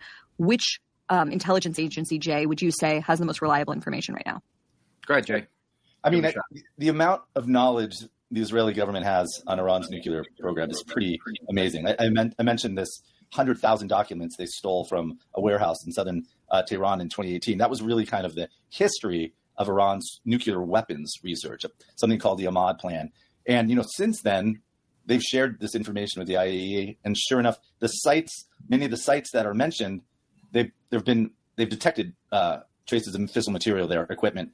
And the Israelis' knowledge of the scientists and sort of the academics who have been the backbone of this effort is also pretty intense. I mean, they've said they've killed 10 nuclear scientists over the past 10 days, and many of them are also mentioned in this archive of information. So I think the knowledge of the program is pretty intense, but at the same time, there's always been a secretive element to it. You mentioned Fordo. One of the interesting things, if you track the history, the Iranian nuclear program really was exposed in 2002, particularly Natanz, as being the main enrichment site. And at that point, they started to secretly build Fordo that was then exposed in 2009. So there always seems to be an effort to keep secret programs. So even as this knowledge is so intense and vast, there is a question, are there other sites that were secretly built? Because that has been... My response might surprise you, Barry. Go ahead. You might surprise you. Listen, the U.S.-Israel intelligence relationship is the most intimate in the world. It surpasses any other bilateral intelligence relationship which the United States has with any other agency in Europe or elsewhere. I spent years in the most intimate conversations between the most senior Israeli representatives of the intelligence community and the most senior members of the American intelligence community. And the difference is not in the access to the Iranian nuclear program. It's the interpretation of what we see. And I can tell you unequivocally that we see the same things. We're looking at the same, say, aerial photographs. We're looking at the same material that we're getting from inside sources. It's the interpretation. So you have evidence that Iran is actually moving to make a nuclear weapon. Well, they may not actually have the smoking gun, but from Israel's interpretation, that if you see in Iran that it's enriching to 60%, you see that it is as Jay mentioned, the Ahmad program that was revealed in the material that was taken out of the Tehran nuclear archive by Mossad agents in 2018, you know that they are working on a warhead. You put that all together, and you have a picture which becomes increasingly clear of an Iran that's moving toward military nuclear capabilities. Now, is it a smoking gun? Do you actually say, has an order been given by the supreme leader to put this all together and make the nuclear warhead? No. America, I'm going to say something that's tautological. America's a big country. It's far away from the Middle East. It's not surrounded by enemies that want to destroy it.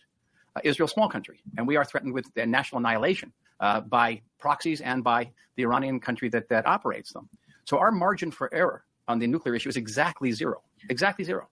And I want to quote an eminent source. Right, that's a great point. Right, it's not just the information; it's the hero system or the situation that you find yourself in. Well, I know that all of you know it's Yaakov Amidjor, who is the former national security advisor for the state of Israel, a person I have very high regard for. He had 4 lines that he used to give to our American counterparts at these discussions. And I want to quote him. He would say the following: "It's not yet, not..." Okay, the breaks I think up. it's right. I think in the story we say it's been probably put back months, if not years, as far as what we describe as the breakout time. If it really decided it wanted to produce weapons-grade uranium, how fast could they do it? Enough for a bomb. So it has been degraded, but I still think there are these stockpiles, there are these apparent other enrichment sites. Unless there's either a negotiated settlement, as Ambassador said, or there is extraction, there's still going to be a lot of concern about this nuclear program, and it will remain a threat for sure. Okay, I want to kind of... So Michael Oren went on Hugh Hewitt's show today. We're at an historical inflection point. That's where we are. So looking backward, I'll say that never in the 77 years of Israel's existence has the United States joined openly with Israel in offensive operations, or in this case, counteroffensive operations. The United States has come to Israel's aid repeatedly in defensive capacities, taking down missiles, resupplying us, say, for example, during the Yom Kippur War, but never openly joined with us in countering a common enemy. And this is what happened this time. It's true. And certainly in this century, where the United States has been impeded by the trauma of Iraq and Afghanistan, before that of Vietnam, such a bold military move is quite a departure from longstanding American policy, one that has had far-reaching geopolitical global ramifications. I assure you, there are people in Beijing who are thinking now we have to pause and think twice before we can consider taking Taiwan. Even Moscow. So, Dr. Oren, other than exhaustion, and I assume every Israeli who's been going to a shelter 3 times a night is exhausted for 2 weeks. Other than exhaustion, how do Israelis feel today? guarded. Listen, the day began with a flagrant violation by Iran of the ceasefire. 5 people were killed in Beersheba, including the most beautiful couple you can ever imagine, young people. And then when our jets took to the air to retaliate, the president called them back. And so on one hand, we are profoundly grateful for President Trump of what he's done and how he's really been, what he did was a game changer. This war could have gone on for many weeks longer. As I mentioned in this program before, it's a war of attrition to see which side cried uncle first. And we were paying a very high price, psychologically, socially, financially. And the president ended all that, ended it swiftly. All right, this is from the Times of Israel podcast, June 21, before Trump joined in the bombing. Conference, Zamir said that Israel is not running low on air defense interceptors amid the conflict with Iran. And he denied reports that the IDF stockpile of interceptor missiles is being depleted.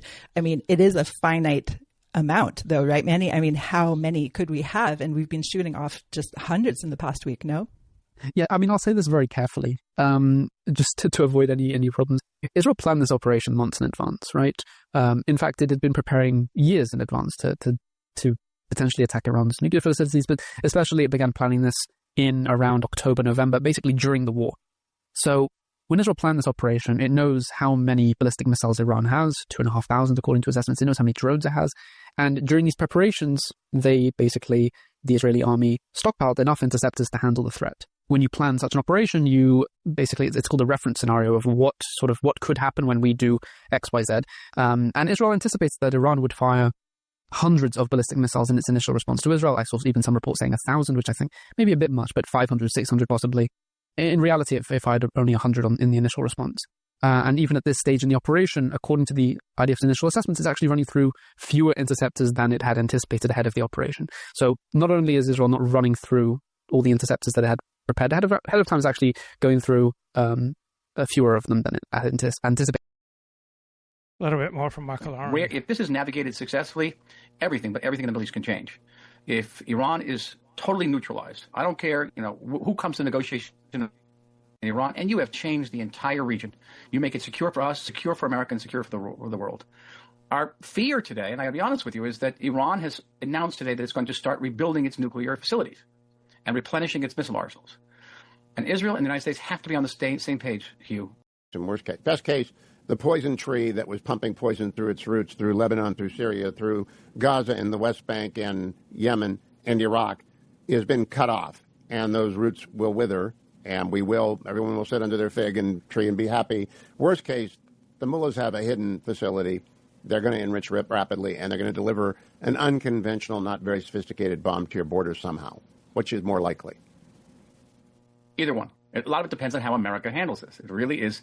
The decision is in the hands of the President of the United States. The Iranians, as far as I can see, Hugh, the Iranians still possess something in the order of 650 kilograms of highly enriched uranium, 20%. I haven't seen that or whatever. What we're seeing now is an especially shameful display because we all know from the very beginning that Iran is evil. We all know what Hamas did. They wore GoPro cameras on October 7th. We all know that Hezbollah's big, debut was murdering 241 U.S. Marines at the barracks in Beirut. We all know something that we didn't even see until this war began after October 7th. Their first intercept was, they were supposed to be in Alaska testing a couple of months after October 7th, and they had to just use it in real time, and it has just been defying all expectations. But they have, right now I think you're going to start to see the Israelis relying more on the West for those intercepts, and it's a lot of money. But I got to tell you, that's not, for me right now, I think the Israelis are going to be able to endure this. I was telling you guys before we went on, I just spent the last week in Israel in shelters. It's brutal, but the defiance that I've seen from the Israeli people, it is, it's mind-blowing. They're just like, come at me, bro. Like, we're ready. Go ahead. Keep going. Keep firing because we have air superiority and we're going to win. And we know we're going to win, so we're willing to take the damage. Okay, and this is you've gone somewhere having to deal with the problems of Iran. That is a net positive for the planet Earth. Yeah. And for 45 years, 46 years since the Iranian Revolution, what have the Iranians done? They spent 8 years in a war with Iraq that cost 2 million lives. They have sponsored terrorism. They have thrown Americans in wheelchairs. Their proxies have thrown Americans in wheelchairs off cruise ships, have, done terrible things to America, to the world, to Israel. Again, active the Seventh Front War. This is the end of the October 7th war, in my view. Well, I will War say was not, and that war is Iran's. You've been making this point from the get-go on this podcast, in our pages. This is Iran's war against Israel. It is not Hamas's war against Israel. This is, and I think, by the way, Benjamin Netanyahu made that abundantly clear 9 days ago when he started this operation, and he brought it all full circle for everybody to understand. But let me just tell you, the conversation that I had with one of my best Israeli contacts right before we hopped on, what's amazing is the Gaza war is the one that is unresolved. Right, in military action in the United States. But for the most part, if Democrats are saying it, their disingenuousness is so spectacular as to be mind-blowing. Did we go to Congress when we went into Libya under Obama? Was the drone warfare that Obama launched at individual terrorist targets that took out more than 1,000 people, including an American citizen on foreign soil? Was that ever brought to Congress for authorization?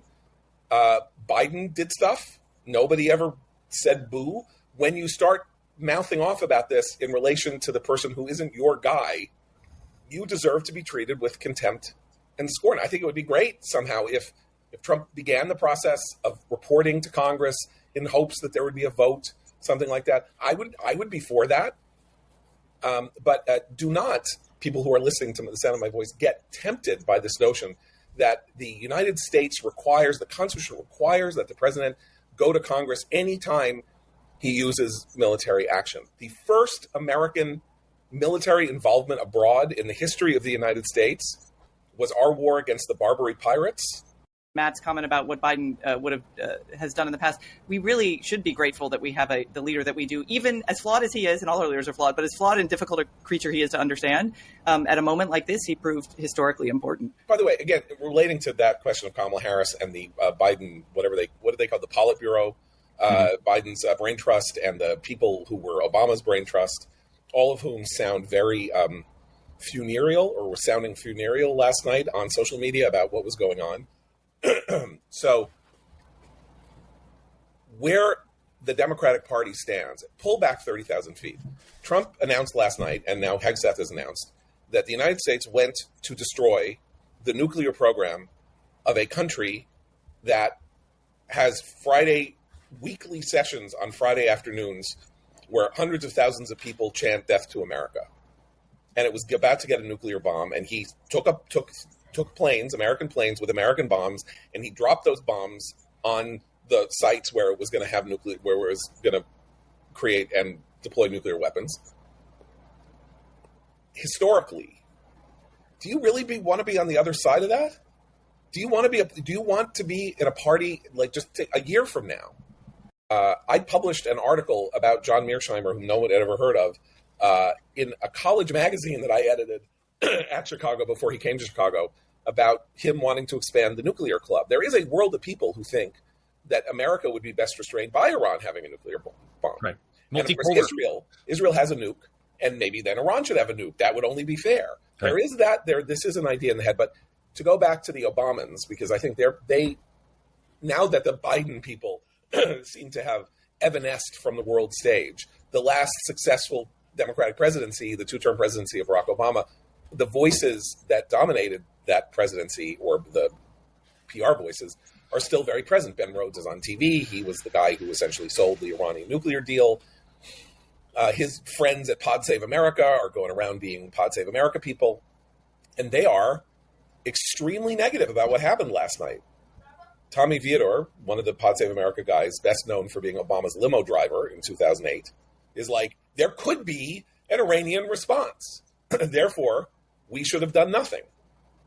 That is, I mean, again, is that where you want to be after a successful American military action? This is to John's point, though, is that we have so long lived in a world where the people who are supposed to display strength and leadership are like those parents with unruly toddlers going, 1, 2, don't maybe get to 3, but then they get to 3 and they're like 4, 5, and it is a new world. It is a new way of thinking about what our role in the country role in the world should be, and how our leaders should act. And they will be reeling, I suspect, for a very long time, because they do not like living in that world of clarity.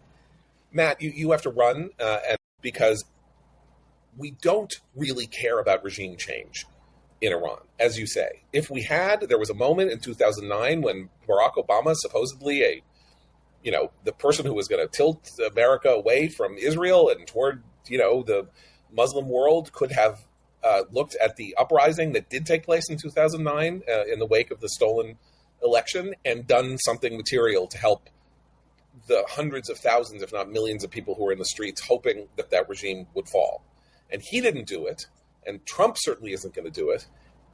And you know what? The Israelis may say, rise up and, look for a better future to the Iranian people, but that's in Israel's national interest. If Iran descends into civil war, let me just be frank and gross about this.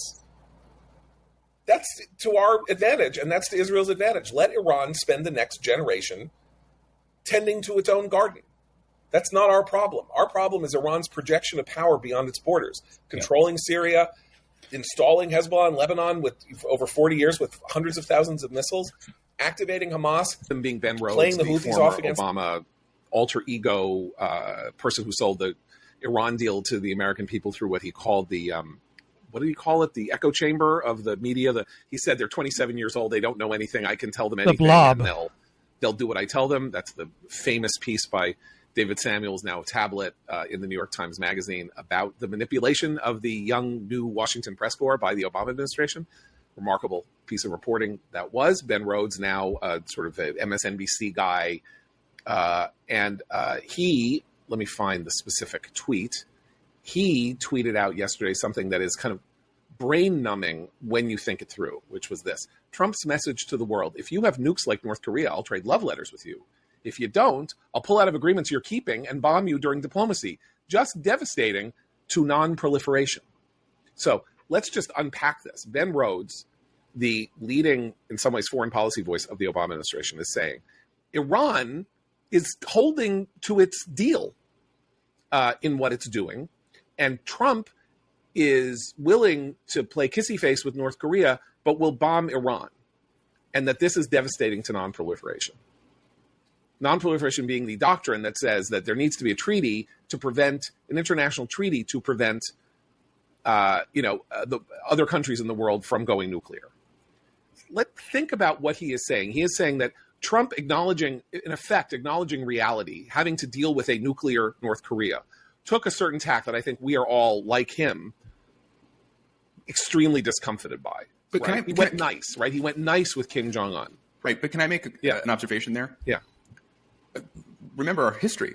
He did go nice with Kim Jong-un. The situation changes things, right? When you're dealing with someone like Kim Jong-un who has nuclear weapons, that must change how you speak to him. But when push came to right, you don't speak disrespectfully to someone who has a gun or a nuclear weapon. Shove in the Hanoi summit, Trump did not give in to North Korea's demands. Right. He walked away. And so it's actually pretty similar treatment. Okay. Fair enough. Okay, so so maybe I wasn't being fair to Trump there, but point is, he's saying, "Oh, so you make nice with North Korea, but you bomb Iran." Yes, and that is non-proliferation in this sense. We have to deal with North Korea as it is. It is a nuclear power. It went nuclear, despite our efforts to buy it off, gave it money throughout the 1990s or to prevent it from happening, and then in 2002. The George W. Bush administration announced to the world that North Korea had gone nuclear. And by the way, the non-proliferation people at that moment went ballistic, if you'll excuse the terrible pun, because they thought it was terrible to acknowledge that North Korea had gone nuclear because that would harm the non-proliferation treaty. It would harm the regime of non-proliferation. We can't hurt the treaty. Right. That's and the that bottom is what line. he is saying here, which is Trump hit, and the Israelis have hit Iran because it was going nuclear. And the non-proliferation, it's an interesting tongue twister. The non-proliferation regime failed to prevent Iran from getting to what John Ratcliffe, the CIA director, called essentially the 1 yard line, that it had marched 99 yards to a nuclear bomb, and that it was 1 yard away from getting the enriched uranium to put in a missile to make it an existential threat. And the then mayor of Los Angeles, Antonio Villagrosa, said, the eyes have it, meaning Jerusalem is the capital of Israel. And then there was massive booing because that was what the Democratic platform was supposed to say. Right. By 2012, it was obvious how anti-Israel the Democratic Party, the Democratic grassroots was. Because that's what Obama needed it to say. And that was the moment at which the Democratic Party had made it clear there were two tracks and that this populist track of anti-Zionism was a real motive force. And that is what we've seen gain force and power in the last 12, 13 years. And this So this is not an Arab-Israeli war. This is partly an Arab-Israeli war. It's partly a struggle within the Arab world over what kind of policies to follow. And the United States has a fundamental interest in two ways. One way I already mentioned, avoiding Islamic terrorism on a grand scale with nuclear weapons to take place in the United States. But also the Abraham Accords, which were created during the first Trump administration, is attracting many Arab countries, particularly the Gulf countries and so on. They hesitate to do this while Iran is operating his basic foreign policy.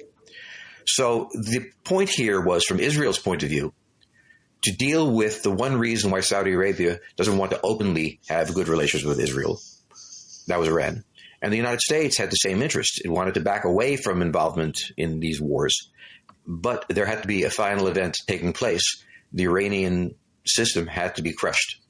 That was the foundation of much of the terrorism, not only directed against Israel, but against other countries as well. And you remember that he spent quite a bit of time in the Middle East, talking to the Saudis, visiting with the Syrians, all sorts of discussions that were held, and endless discussions with the Palestinians, with the Gulf states, United Arab Emirates, Oman, Qatar, and so on.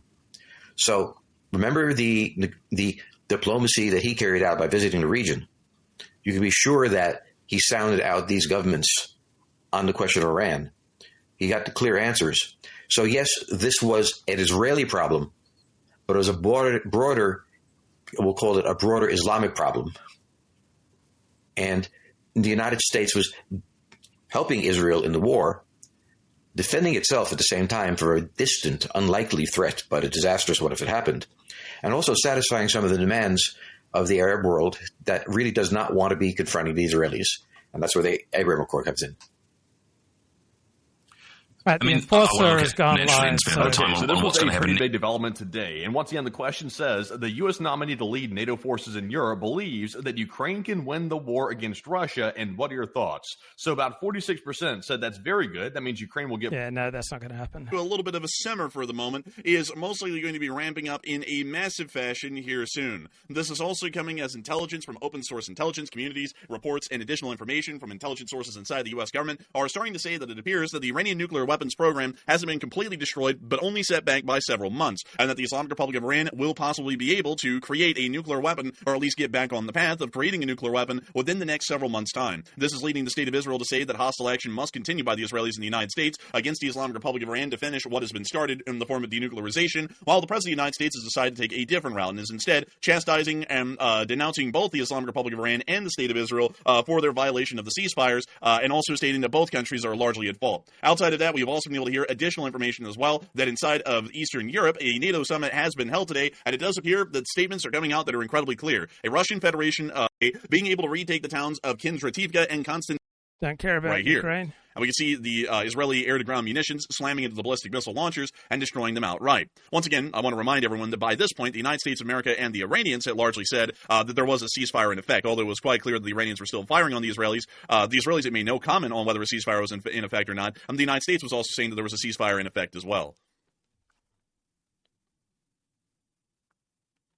Looks like they're doing a pretty damn good job of hitting these things, too. They were like, look at that. There's a guy running off from that one right there in that clip. Man, they were like scurrying away from that thing. It got hit, and everyone started scattering across the desert. But nevertheless, finally, we were able to hear that the ceasefire generally went into effect, and then it was broken again by... So the Enforcer channel, two brothers about 18 months apart. I think one's 23, 24, the other's 21, 22. Largely, from what we understand, it was actually broken by the Israelis, who then conducted airstrikes or some sort of an attack against the city of Rast within northern Iran, as we were able to hear that Iranian air defenses had shot down attacking drones in the northern city of Rast, per ISNA News. We also were able to get video and picture evidence showing us a little bit later that more airstrikes were also conducted by the Israelis near to the area of the city of let me make sure I get this correct, Babelsar. That is a very difficult name for me to get track of and announce, but nevertheless, we were able to see airstrikes being conducted around that city, and we were able to see the rising smoke from one of these Israeli airstrikes in this clip right here. Then, not long afterwards, literally at the exact same time as the Israelis were conducting these strikes on the very northern part of Iran's border, near to the area of the Caspian Sea, we also started to hear that air raid sirens were once again going off throughout the areas of northern Israel, as we were able to see many hours ago. This was at 10:54 p.m. on the 23rd of June, that air raid sirens were still going off in the Home Front Command's northern regions of Israel. Once again, it doesn't really appear that things are doing all too well. And we're also seeing that apparently inside the Pentagon, there is still a bit of a panic mode going on, as we were able to confirm that earlier in the day, Domino's Pizza, Papa John's Pizza, Extreme Pizza, and also We the Pizza, that's a pretty fun one, apparently still had unusually high traffic, showing that a lot of Pentagon government officials and also military personnel were still ordering in pizza to the Pentagon, so that way they could continue to work the incredibly long hours and shifts that they had ahead of them, as it appears that the Pentagon is still trying to work a lot to try and figure out the situation. Meanwhile, inside of the actual U.S. government, we have been able to hear information that apparently, while the U.S. strike against the nuclear facilities may have hit some pretty resounding hits, it appears that, at least according to multiple sources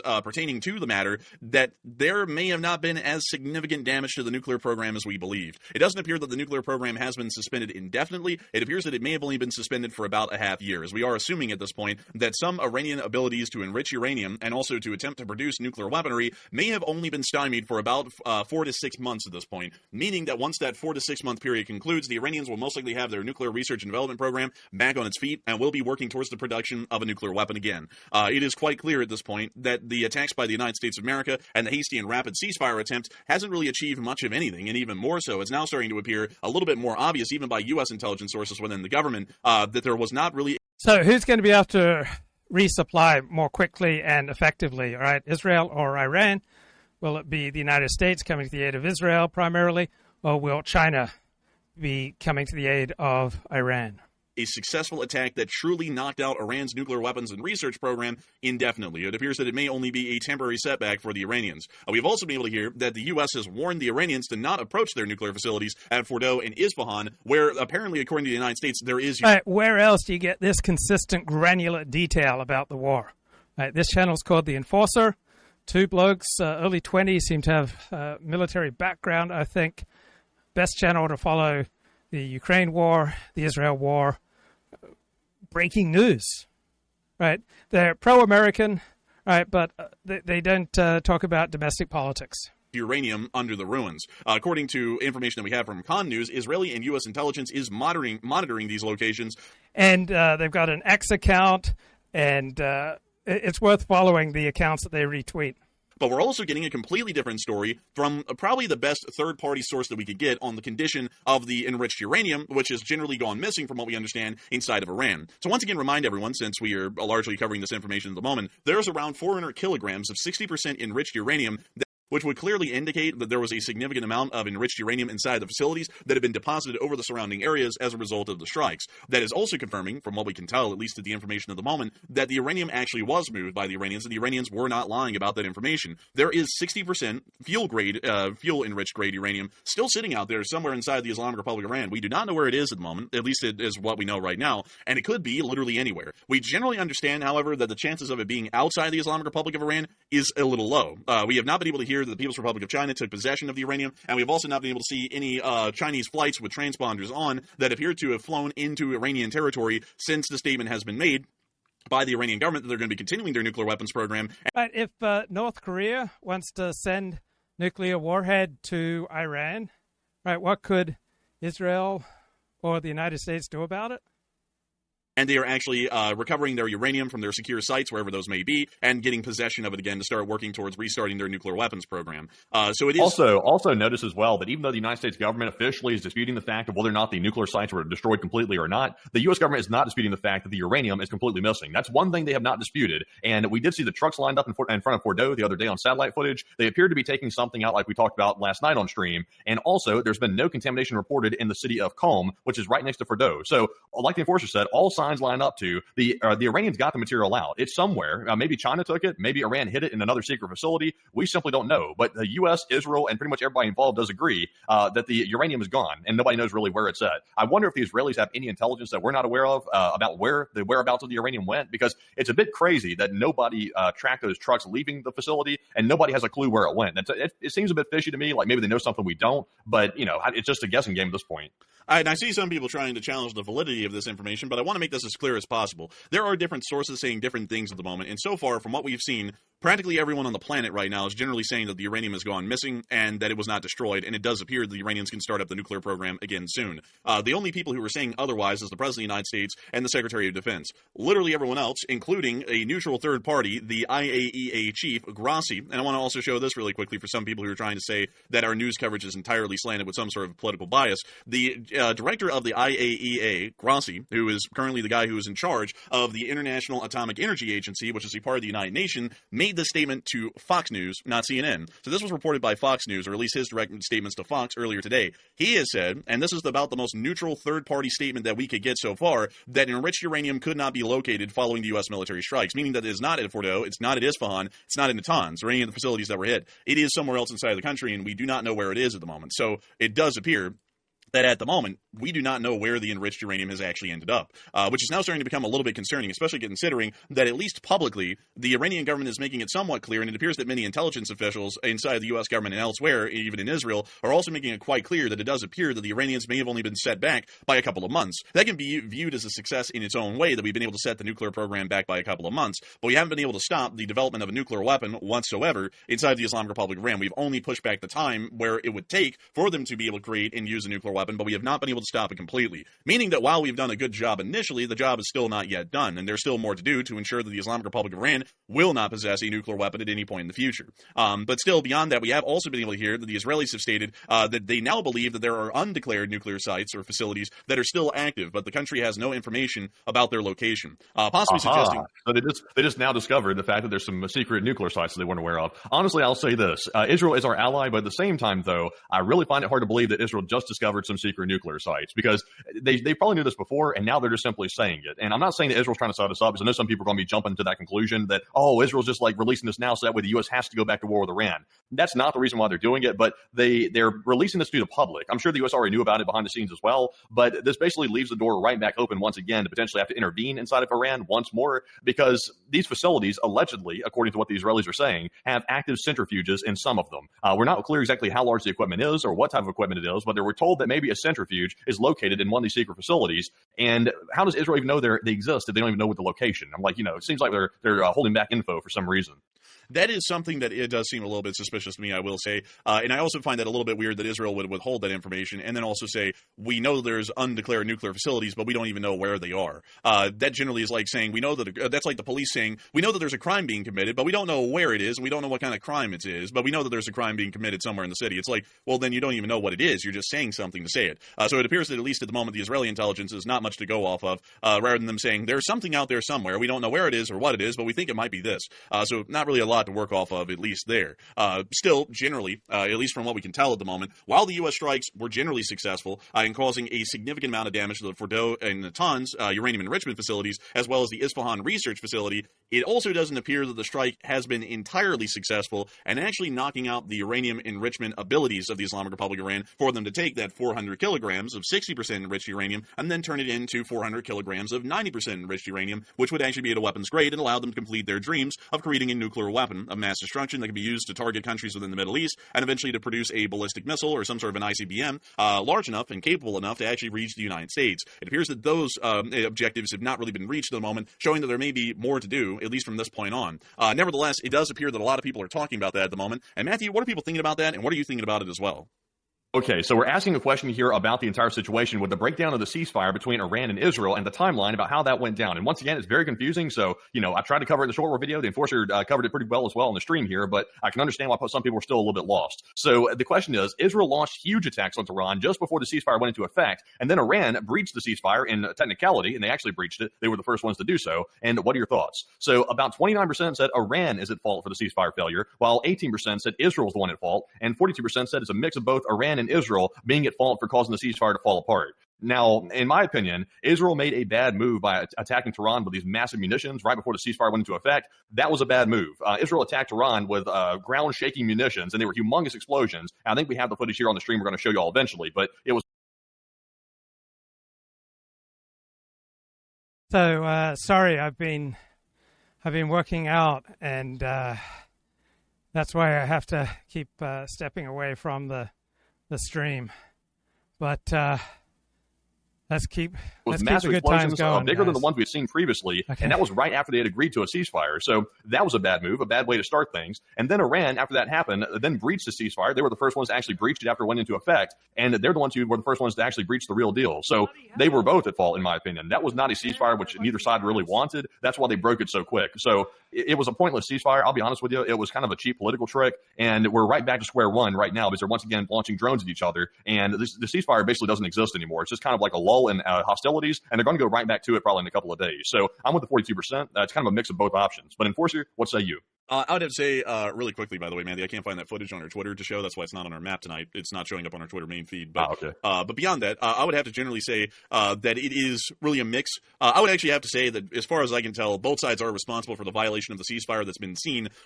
But at the same time, that does not mean that both sides are at fault or one side's at fault over the other. I generally would actually say that the whole situation has largely been mishandled, at least with the implementation of a ceasefire. Generally, a lot of people do not understand this, and it always seems like it's a lot easier said than done. And in this sense, it actually is true that once a war or warlike actions begin, it's pretty difficult to actually stop them. It's pretty much like opening Pandora's box. You can't really just snap your fingers and have wars come to an end. Once a war begins, it takes a lot to actually get one to end. That's just how it works historically. And so, trying to start a war, because this is generally what happened, starting on October 3rd of 2023, we saw a whole bunch of escalations being conducted by the Israelis and the Iranian proxies. Then the Iranians joined in on an attack in early 2024, and then again in another attack in later 2024. Then we saw during the entire time there was a threat or fear that the Iranians were nuclearizing, which is quite clear and evident at this point. So with that in mind, the Israelis decided they could no longer wait for the U.S. to attempt failed negotiations, which are true. They all failed.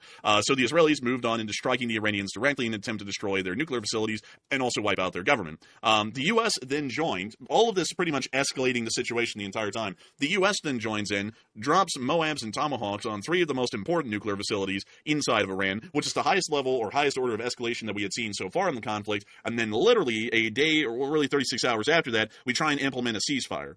Nothing showed, at least up till that point, that there was any sort of de-escalation or off-ramps being conducted. So we move up to the highest level of escalation possible, where there's now hostile coalition action against the Iranians, and then we try and hop right off into a peace. And that's just not possible. You have to have some sort of level of de-escalation to some degree to actually see that a war ends. For example, you have to see that the Iranians actually reach out primarily to say, we cannot deal with this anymore. All right, the best way to achieve a lasting peace is to stay strong, guys. If this keeps going on, our country will be destroyed. Let us talk with y'all, and let's see what would happen to end it. And then the United States goes, we agree, we don't really want to be in this conflict, but we would like to end it. You really can't go in and just say, kids, calm down, stop fighting or I'll turn this car around. That's just not how global diplomacy works. So with an implementation of a ceasefire, with 2 countries that are now going at each other's throats and have been for weeks, and not only that, the United States just got done slamming some of the largest bombs, at least in weight, in history, about 12 of them on a single facility. You can't really just hop right off of the conflict path at that point and then straight into a peace. That generally just cannot work. It doesn't work. If you go look through any period of history, peaces are generally not created on that kind of an escalatory level at that point. You just can't stop things like that. So the implementation of the ceasefire was poorly planned in the outset. And then the follow-through by the Iranians and the Israelis might as well be expected at that point. This whole ceasefire was generally doomed to fail from the start because it was just started way too early and way too quickly. And it would be good to see a quick resolution to what's going on in the Middle East, but it has to be done at the right place and the right time, at least in this sequence of events, and it was just done far too early. I would also say generally that moving the gears of war that quickly, it's unrealistic because we're still seeing that's going on at this point, and we're also seeing that as more information is coming out, that there may be more that the United States has to do just in airstrikes alone against the Iranians to actually achieve what we're looking for, which is the denuclearization of the Islamic Republic of Iran. And that doesn't mean, I want to make this somewhat clear, because some people put themselves up on like a what should we call it, the gallows pretty much, to where if the president's objectives were not completely achieved on the first try, then they're swinging from the gallows. That's not the case at all. The reality is that the strike itself was a very good idea. I think it was a great great idea, and it generally was incredibly well implemented. There were no U.S. losses. We hit all of our targets, but there's still work to be done. People have to understand we're getting more information now, and it's becoming more pressingly clear at this point that the kind of damage that we implemented wasn't the severe and crippling damage we were looking for. So we have to go in and we have to do a little bit more. It doesn't mean that it was a complete failure. I think we started off with a very good shot at it, but still at the same time, we have to go in and we have to finish the job we started. Because now let's look at it in the situation that we're dealing with. Let's look at the cards we now have in our hand. We have bombed the Iranians, so now the Iranians are clearly pissed off at us. I mean, that's why they fired at the U.S. base at Al-Adid in Qatar, and that's why air raid sirens were sounding throughout the entirety of the Middle East just a couple of days ago at all U.S. bases. It's because the Iranians were pissed, and we were scared they were going to try and attack and to kill American servicemen over there. So it's quite clear they're enraged. So now there's no doubt about it or question about it. We even saw in the Iranian National Assembly that they took a copied picture of an American flag and called it on fire in front of everyone. They're pretty angry with us. So there's no question or doubt about it at this point. If they do create a nuclear weapon, they're guaranteed going to find a way to create an ICBM that will make that nuclear weapon reach us. And if the time is ripe ever, they will fire that missile at us, and they might end up killing millions of us here inside the United States. So there's now a clear and evident threat without a doubt. If you didn't have any doubts about it, whether they hate us or not, after we bomb them, they're certainly going to be hating us. With that in mind, now knowing that they are going to be restarting a nuclear weapons program again, and while we did cause a decent amount of damage to it, we still didn't cause enough, and they're still only being pushed back by a couple of months. So it does appear, folks, I would say in my opinion, that it seems more pressingly so that it doesn't really matter who's violating the ceasefire at the moment. The ceasefire may have not been that great of an idea because the U.S. itself, pertaining to our own security interests in the region, has more work to do. Gotta say that I greatly appreciate the president's initial efforts with Operation Midnight Hammer to try and destroy the nuclear weapons program outright. But now seeing the facts and now seeing the information we have, while it caused a good amount of damage, it didn't destroy it completely. So we still have to go in and we still have to do some work. Doesn't mean that it was a failure. Doesn't mean the president is a fool or an angel. Doesn't mean anything like that. It just means that we have to look at the cards we're being dealt with and we have to play them accordingly, which means that we still have more work to do. That's the reality. We know that the crazy part is this. After all the statements that were made today by U.S. officials about trying to keep the ceasefire in place and keep it working, because I see people in the chat asking, what's happening right this second? Is the ceasefire in effect? Is it over? Or what's happening? Like, what's going on right now? As of right this second, they're still trying to enforce the ceasefire. The United States is still under the premise that both sides have violated the ceasefire, but the ceasefire is still in effect. So that's why we're still seeing not a total war between these countries or a total air attack on each other's countries right now. It's because they are trying to still adhere to the ceasefire in some way or another. But also, about an hour ago, the U.S. president retweeted a video of B-2 bombers with the song Bomb, Bomb, Bomb, Bomb, Bomb, Iran in the background and reposted that to his Truth Social page. So in the midst of all this peace talk about ceasefires and all this Nobel Peace Prize business, we're seeing a video be reposted of B-2s potentially going back to Iran. So, you can interpret that how you will, but it sounds like there's at least some talk in the background that maybe the B-2s might make a second run on Iran, but it's not very clear right now. It's just kind of all over the place. I would generally have to say it is all over the place at the moment. We really don't know where it's heading at the moment. But that would generally be the situation, at least from what we're seeing it right now. Most likely more large or significant airstrikes would be able to achieve a great deal, at least on the U.S.'s end, with the kind of firepower that we are able to wield, at least against the Iranians. But I would generally believe that there is still a lot of work to be done to be able to denuclearize Iran. And I believe that we may also have to consider the elimination of top government officials, including Ali Khamenei, to possibly also ensure that the Islamic Republic's government, which exists currently, may cease to exist. So that way they will also ensure that on a governmental political level in Iran, there won't be any political ambitions to pursue. What about radical love and inclusion? Have we tried giving them a hug? Have we tried telling them how much we care? Nuclearization in terms of weaponry here in the future. That's what I would generally believe at the moment. But I hope I was able to address that, at least as far as the situation is concerned in the Middle East, the best we can. But we also have a lot of people talking as well about the rekindling of war in the region, as we are seeing that both sides are clearly violating the ceasefire at this point, almost on a regular basis at this moment. And it does appear that a lot of people have been talking about that and the possible restart of the conflict here very soon. So, Matthew, what are people thinking, and what are you thinking as well? Also, I see people like my Beach Boys interpretation right there. I think that little tune that's in the background, that presidential thing that was posted on Truth Social, is some Beach Boys song or something they took, and they put the lyrics. Obviously, it's Bomb Iran. It's the lyrics now, but I see everybody like that. It's quite interesting. But anyways, jumping into our poll in all seriousness, the question says: since the ceasefire between Israel and Iran, there have been small stealth attacks between Israel and Iran, and is more war inevitable? That's the big question. So 58% said yes, war will restart very soon, while 14% said no, the ceasefire will work and hold, and 22% said it's about a 50-50 chance as of right now.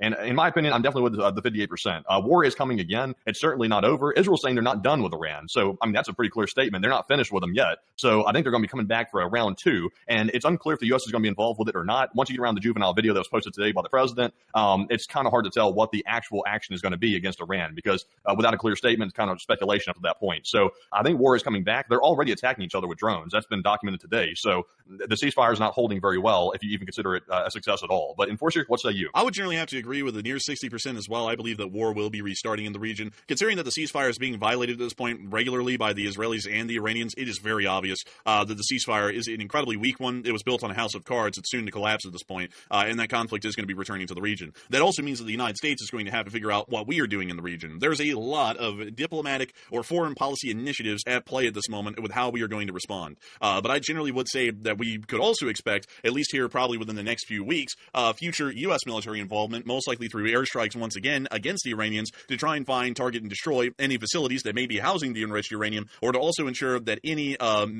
machines or abilities that the Iranians have to be able to enrich, refine, and produce weapons of mass destruction from weapons-grade uranium or plutonium will also be removed as well. I think that largely is going to be the case at this point because it's quite pressingly clear at the moment that the Islamic Republic of Iran's nuclear program, while postponed for a good while at this point, is still nowhere close to being destroyed, and we are going to have to go and make sure to take care of them once and for all, and that might take additional action.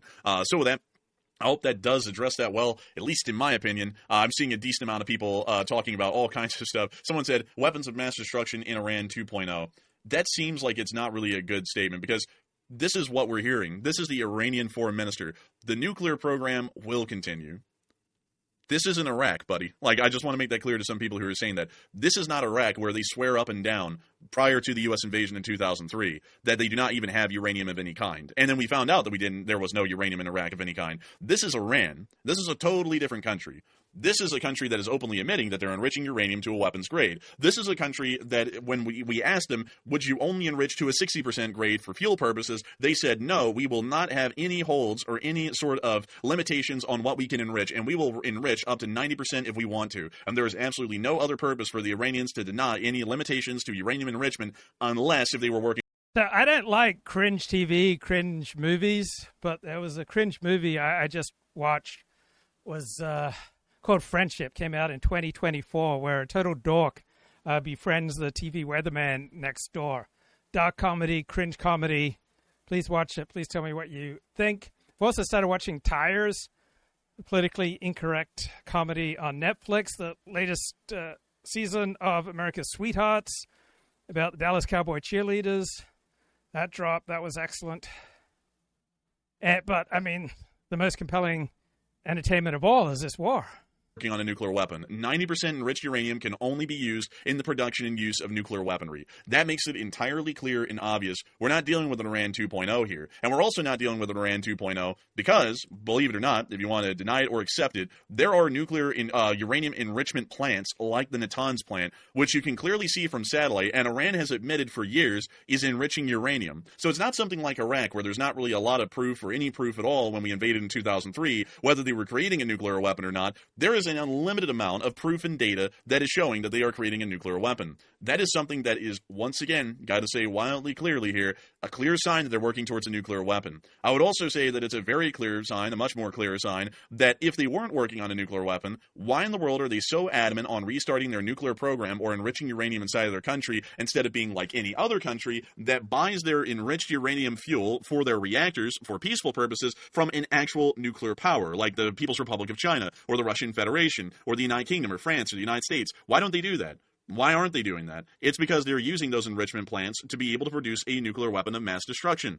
It is incredibly clear. It's not like there's a lack of facts or information or proof on that. The proof is quite obvious. It's more so than clear. So if you're one of the people who still aren't believing that, I'm sorry, but that's generally uninformed. There is so much proof, it's an insurmountable amount of evidence that they are trying to produce a nuclear weapon. And we have to work off of that sort of a mindset because if some people want to remain with their heads in the sand and then say that they're not developing a nuclear weapon, the day they test a nuclear... Hey, Ricardo's in the chat. He says, I can't believe that Donald Trump was allowed to criticize Israel. Who do you think's more powerful than Donald Trump? You really think that Mossad or the Israeli prime minister or some Jewish financier is more powerful than Donald Trump?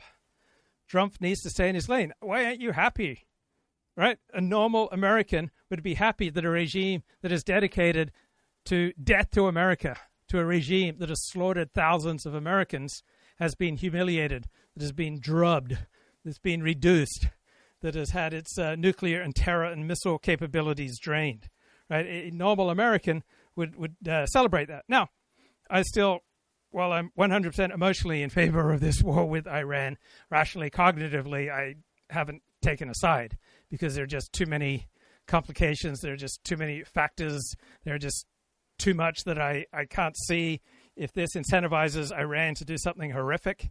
I mean, what if like thousands more Americans die because Donald Trump decided to assist Bibi Netanyahu in bombing Iran? What thousands of Americans have been killed by Iran? Right? Iran funds Hezbollah, who blow up hundreds of Marines, and Iran killed way over 1,000 American soldiers in Iraq. Right? So there is a ton of American blood on the hands of Iran. Iran, on a near daily basis, its leaders since the 1979 revolution have been chanting death to America. Iran's the number one funder, enabler, subsidizer, and director of terrorism around the world. Right? Why would you not be on board with reducing this peril to Americans? Right? I hate those who want to slaughter Americans, don't you? A normal, natural, healthy reaction is to hate those who want to kill you. Nuclear weapon is going to be unbelievable to these people when it was quite clear and obvious to everyone else that they were creating a nuclear weapon the entire. Oh, Iraq is Iran's fault? I didn't say anyone's at fault. I simply pointed out that Iran has killed thousands of Americans. I haven't taken any moral indignation against it. If I were an Iranian leader, right, I would be positioning to try to drive America out of the Middle East too, possibly try to destroy the Jewish state, right? If I was a fire-breathing Shia Iranian leader, right, I'd probably look at the world and say, wait, I'm not making any moral judgment here. I am saying that it is abnormal if you're an American and you're following this, that you don't rejoice at the humiliation and the decimation of a regime dedicated to slaughtering you. Entire time, and we could have completely avoided an incident where the Iranians may possibly nuke the United States or Israel at any point in the future if we had gone in and dealt with it now. So I hope that addresses that the best I can. And also, I saw someone say there's still no evidence of a weapon of mass destruction in Iran right now. Well, yes, that's because we're working to stop them from having a weapon of mass destruction. By the time they have a proof of a weapon of mass destruction existing in the country, it's going to be too late. So I hope that answers that well, at least with the information and the evidence that we have at the moment. But that's generally the lay of the land right now, at least from what we can see. But moving on from that and outside of this news, we have also been able to hear of some ongoing developments inside of Europe, as we've been able to hear that the NATO summit has begun today. And we were able to hear that the new Lieutenant General Grinkovich, nominated by the U.S. to lead NATO forces in Europe, stated today, Senator, I think Ukraine can win. I think when your own homeland is threatened. Okay, that will do it for now. I got to finish my workout. I'll talk to you later, mate. Bye-bye.